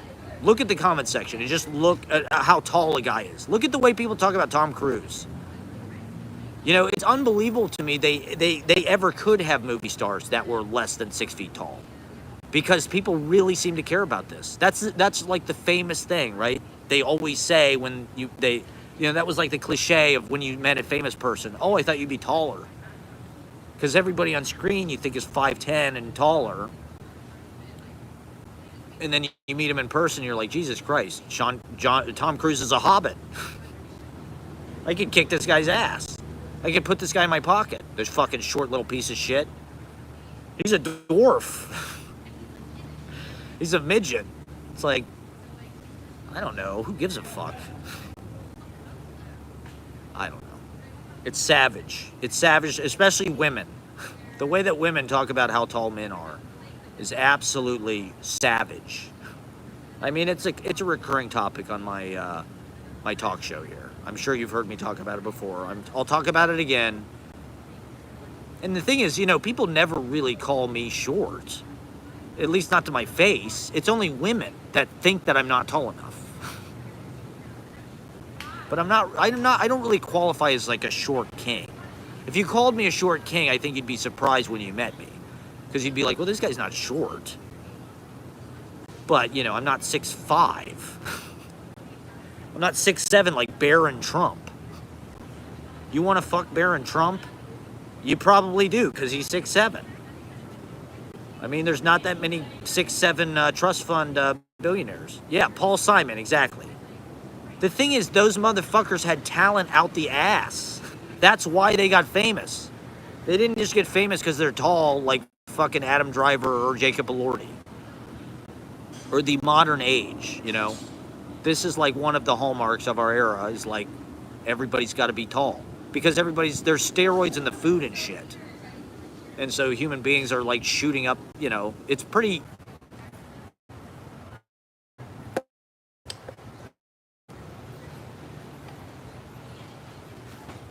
You know, I think this is why there's this identity crisis of like, what does it mean, you know, to be in the modern decade? You know, what the fuck is the difference between 2024 and fucking, is Beck a short king? I met Beck. He was probably like my height, or, you know, somewhere around there. I don't remember being like, Jesus Christ, this guy's a fucking dwarf.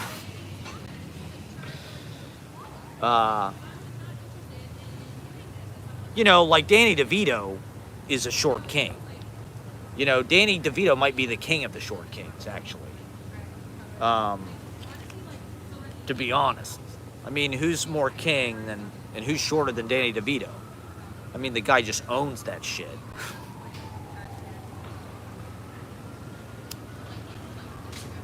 And everybody loves Danny DeVito, right?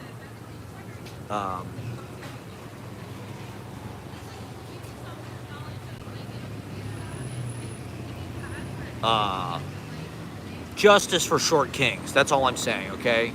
Justice for short kings. And you know, it's not going to kill you to like go on a date or be sexually attracted to a short king. I mean, is it really that like ingrained a biological reaction to like see a guy who's 5'7" and be like, ugh, my boner's soft? That's really what it is. I mean, look, you know, I've learned to appreciate the beauty of women of all body types. I think they can do the same, okay? I appreciate all styles of female body shapes and sizes, okay? And I will sexualize them, okay? I think they can sexualize short kings. You know? I mean, it's really a curse being a good-looking short man. Because women are cruel. They're just cruel. We'll leave it at that. I'm just going to make a broad statement about gender, across the gender spectrum, and leave it at that. A broad derogatory comment about... Anyway, yeah, those guys were talented, though. Probably because they were short kings. They weren't getting laid. Paul Simon wasn't getting any action, so he had to fucking hang out in his bedroom, and he better learn something. You know, that's the thing, is like, it's not really about being tall, but you better learn something. You got to have something. If you're Paul Simon, there's only one way you're going to marry Carrie Fisher, okay? And that's if you write, you know, Mrs. Robinson and Still Crazy After All These Years and American Song and The Only Living Boy in New York and The Boxer, and you got to write a lot of classic shit if you want to have sex with Princess Leia, okay? You gotta write Bookends, you gotta write Wednesday Morning 3 a.m., you gotta write The Fucking Sound of Silence. You gotta write Call Me Al. If you really want to get with Edie Brickell and the New Bohemians, you better write Graceland and Call Me Al. Paul Simon's such a boss, he can say Call Me Al. Yeah, I mean, Anthony Kiedis is the luckiest guy in show business. Let me just say that. There's nobody with less talent and less riz. I mean, he's cool. I don't know. He's whatever. He's like the Steven Tyler of,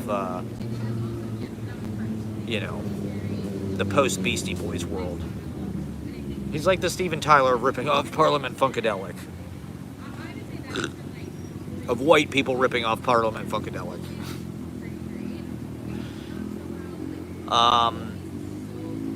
Pitchfork, hire me, okay? I mean, they're not hiring anybody. No one's getting hired to do anything, okay? AI is taking all the jobs. Robots are taking the jobs. They're sending all of the money to rich people. The rest of us, I don't know where they expect us to get money. I guess through whoring ourselves out on the internet, OnlyFans, just busy work. It's just all going to be busy work. We're all going to work room service.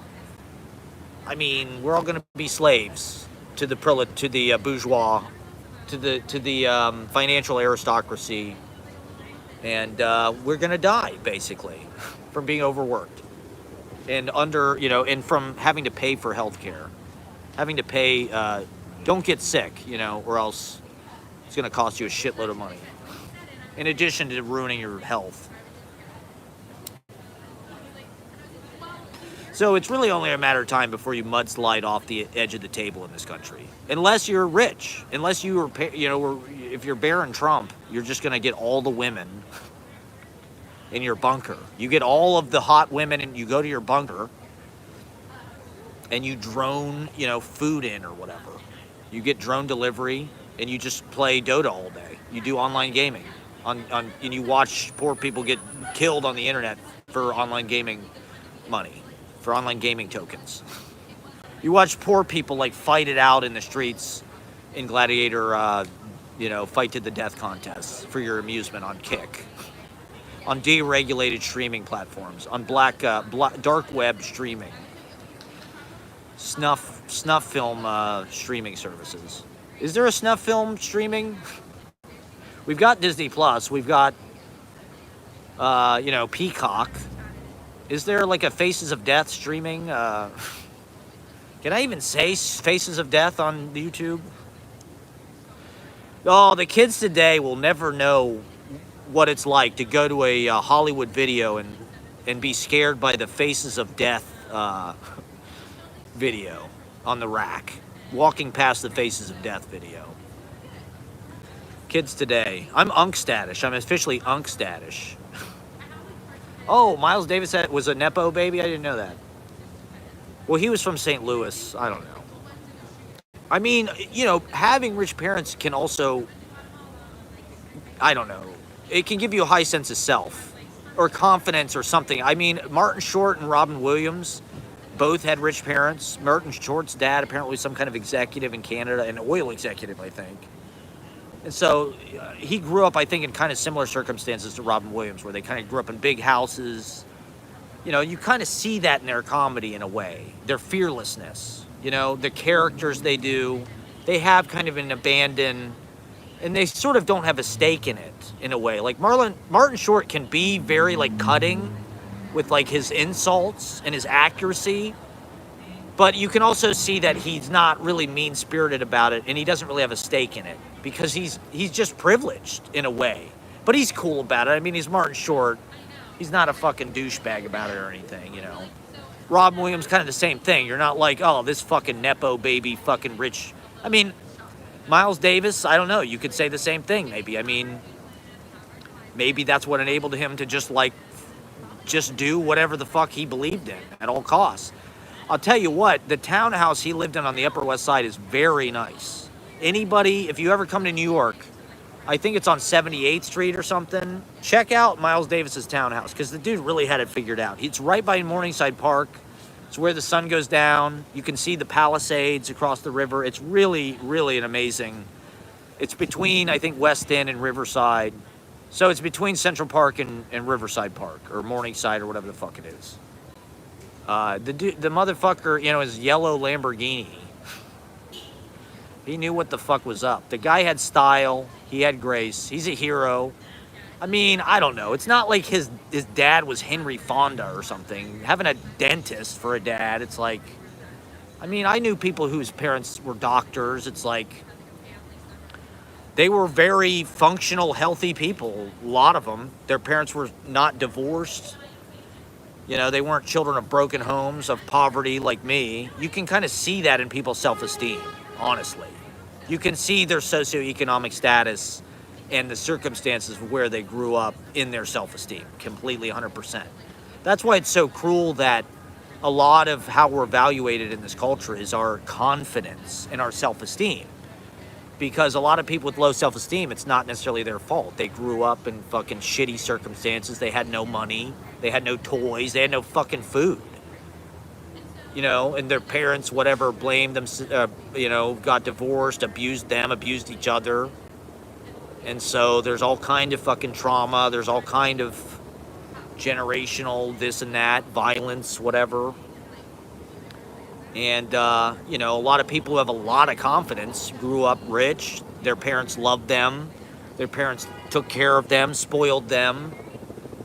How many fucking people do I see on Instagram who live in New York? Everybody I know who I meet in New York, they all have pictures of themselves in Europe, in Italy. They're on a beach in Italy. They're on a boat somewhere in the fucking Mediterranean. You know, no one in my family has ever been to Europe but me. And I've been there once for 9 days. You know, no one in my family has ever gone to fucking Europe. Unless they were in the goddamn military or something. And they were there on a ship. You know, while they're doing tour of duty or whatever. They're in port. You know, it's like, this is a class difference, but it's also like an internal resources difference, you know? How do you have confidence? How do you believe in yourself? How do you get the training that you need? How do you get skills? And so being a Nepo baby, it's not just about, you know, it's a lot of different fucking things. I mean, that can go both ways. Apparently Michael Douglas's kids are all, you know, a lot of people's famous kids are fucked up and drug addicts and OD, and, you know, there's tragedies there too with rich people's kids, rich people's who don't pay any attention to their kids or neglect their kids or whatever. I'm not, it's not all fucking peaches and cream, peaches and herb. Yeah, so you're watching New York City's best in live talk radio. What else do I need to talk about? I don't know, man. It's going to be interesting to see what happens in the next year. If they put Trump in jail, will a civil war erupt? I doubt it. I think that's probably how they'll try to handle this. I think they're going to quietly. I mean, my brother posted this thing the other day. Martha Stewart got put in jail, right? There you go. Dated a girl from rich. Yeah, like rich. From guilt about being rich. Yeah. I feel like, being rich is an opportunity to execute your ideas. If I was rich, I would travel too. I'm not necessarily. The problem is we're at a time of extreme wealth inequality, right? Like probably the worst ever, maybe. They said it's worse than fucking Revolutionary era France. When Marie Antoinette said, "Let them be cake," I mean, it's literally worse than that now. Supposedly. I mean, everybody's just eating, apparently all of these young people are getting fucking, colorectal cancer from energy drinks. How many times have I talked shit about energy drinks on my fucking vlog? You're not listening. Youth of America, you're not listening. Put down the fucking Monster Energy drink. Put down the Red Bull. Put down the 5-hour energy, okay? You're gonna get colorectal cancer when you're 20. Does that sound like fun? You're gonna be shitting into a bag for the rest of your life if you survive. Put down the vape. There you go. Are they boofing? They're all boofing fentanyl. Kids today, they're all boofing and vaping, and they're boofing their vapes. These kids are just boofing their vapes. It's making the colorectal cancer go out of the fucking charts in this country. With microplastics, we've all got inflammation from microplastics. Look at my face. Look how puffy it is from microplastics. I used to be beautiful. I saw this picture of myself from 10 years ago on Facebook. I was really, God, the years have just stripped me away, humbled me. It's my 10th anniversary as an artist in New York. This is my 10-year anniversary. I've been going hard, nuts out, balls to the wall in the Big Apple, the biggest, baddest motherfucking cultural gate kept citadel of them all at probably the hardest time to succeed ever. I mean, we are just not living in a meritocracy in any way. No one is listening. There's more competition than ever. Thank you, Adam S. At least I have somebody who believes in me, who's got smart, intelligent things to say while he's at work.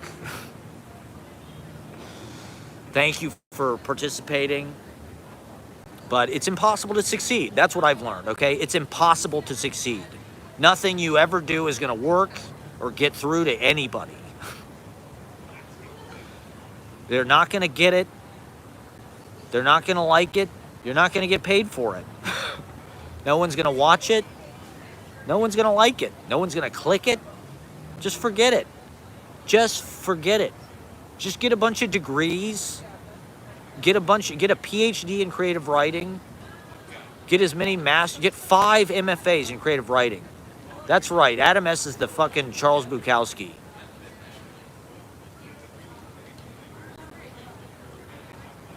I liked the Factotum movie with Matt Dillon.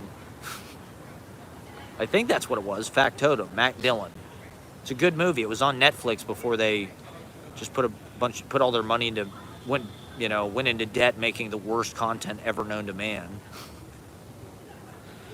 Somehow, whoever was giving them their line of credit, didn't they see what they were making? At a certain point, they really should have pulled back. They really should have been, wait a minute. We're not giving you another $20 million to give to fucking Chappelle. We're not giving you $20 million to make, Cobra Kai. I don't know. I don't watch any of it. It's all dog shit. We're not giving you $400 million for the next Martin Scorsese film. I'm sorry.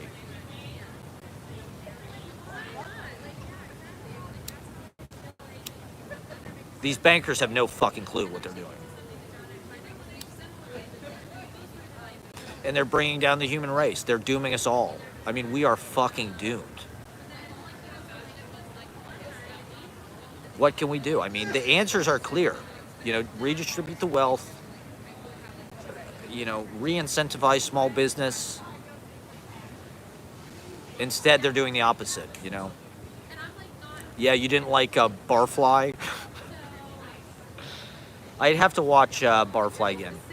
Yeah, to me, he wasn't really doing Charles Bukowski. He looked gross. I like Mickey Rourke.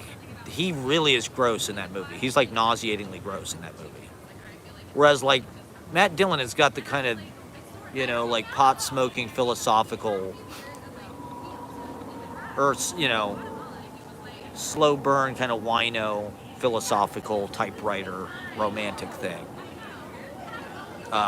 You know, I'm a Charles Bukowski fan. You know, I'm so canceled, I might as well admit it. He's an icon. He's a Hollywood screenwriter, really. Hollywood Bukowski. Yeah, Hollywood I did like. I like the Bukowski Hollywood book. It's excellent. Honestly, I think Bukowski's fiction is very good. Get Run with the Hunted. Okay, he hated Barfly. That goddamn Barbette Schroeder.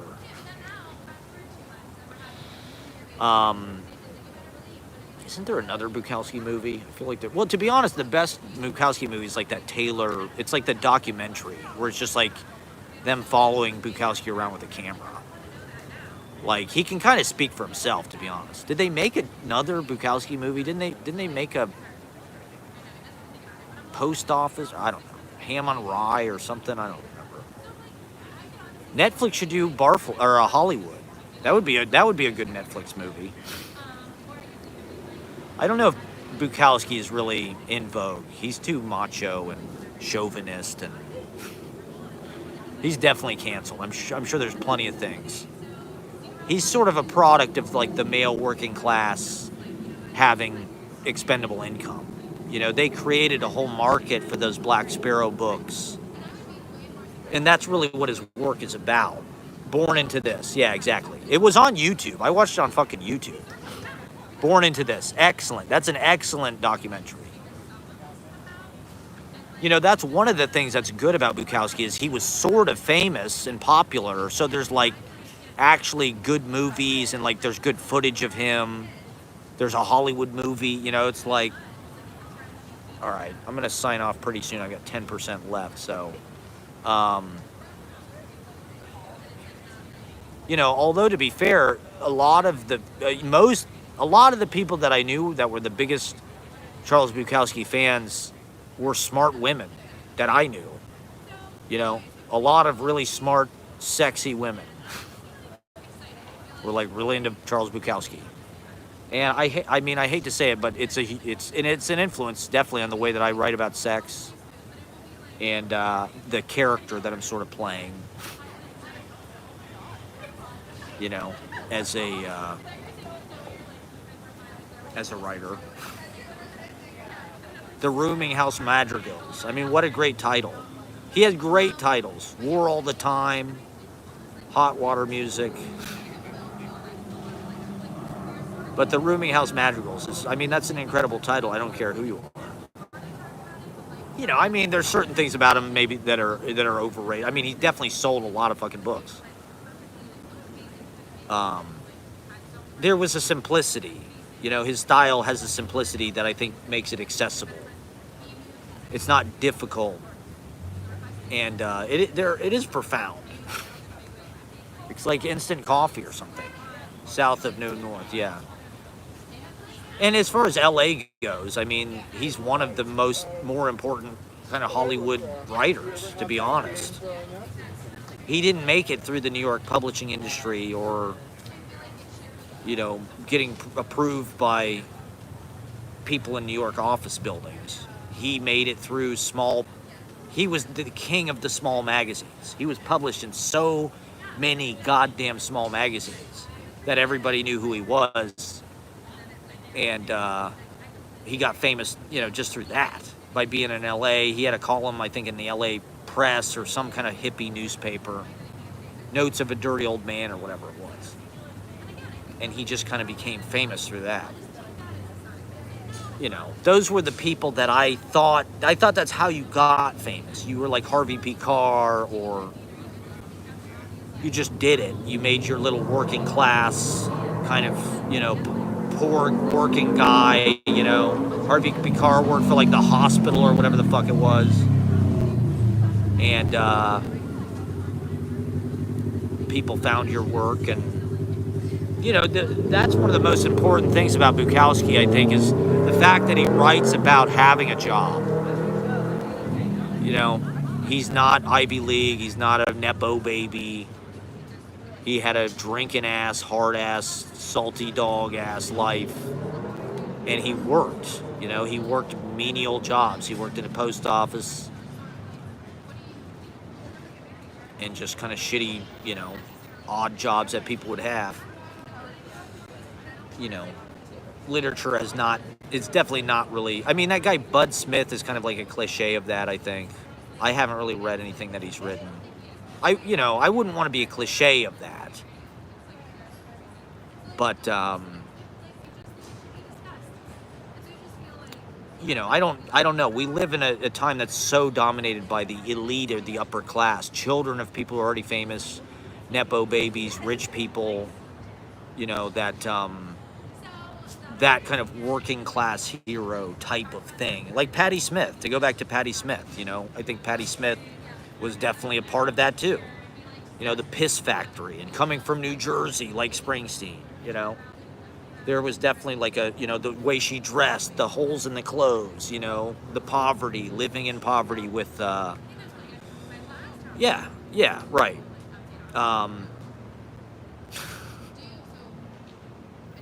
That was like an integral part of the work. But yeah, the ultimate goal is to not work, right?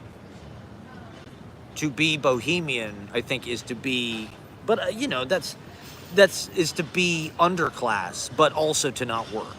That should be an option. You shouldn't have to be rich to not work. New York used to be the rent-controlled poets' kind of paradise where you could not work and have an apartment in the East Village and have your, staple your little magazine together or whatever, and be a part of sort of poetry economy, which is this micro economy. Things are cheaper. It's a smaller scale. Maybe, it's not mass media, it's not popular media, but it's very alive, it's thriving, it's vital, and it's high skill. It's high skill readership, high skill craftsmanship. Now that's strategic. The yuppies of the 80s, the Reaganites, the Nixon people that saw the hippies and said, fuck this, we're never letting this happen again. Get all these poets out of these rent-controlled apartments. Let's gentrify this shit, so they can't do this anymore. Let's put our kids in there. Let's put our kids in downtown New York. Let's put the golf course in downtown New York. Let's put the country club and the Roger Stone people and Bush's kids and Meghan McCain. Let's get all the finance people in this concentrated, headquarters of socialists, avant-garde, queer, thinking outside the lines kind of culture, working class, organization. We could organize in New York. On New York and the internet, they can supervise everything. They can censor it. They can limit who sees you. They can ban you. They couldn't do that in New York. New York was a thieves' den. It was a physical meeting place. Now we're all living further out than ever. We all live on the fringes, like Eno. And I'll stop on this. This is something I referred to before, but Eno was saying that the culture is on the fringes, now. It's not in the center. So we're finding ways to exist on the fringes with a further commute. It takes longer to get in touch with each other, to be with each other in person. Maybe the pandemic was some kind of planned thing to sort of get us out of in person. and to just get us relying online, get us relying on streaming and Zoom and, you know, living through Instagram and TikTok or whatever, Facebook Messenger, email, and we're, you know, the physical space is just going to vanish. I don't know. Hopefully they use more creativity. I saw this thing in Indiana. They turned an old baseball stadium into apartments. Let's get cracking. You know, in China, they build this shit quick. They build a bridge in like 3 months, whatever the fuck. It's like, here, anything takes forever. It's like, let's get this country in gear. Let's get smart thinking. And let's turn this around, because we could. You know, the wealth is here. The talent is here. It's just being strangulated by this kind of aristocracy of lineage. And to that I say, fuck you. Watch love streams. Balls to the wall. I'll be back on later this week. Tomorrow's the potluck. I'll be at St. Mark's Church reading my poetry. Thank you for watching. Good night. And see you next time. We love you all.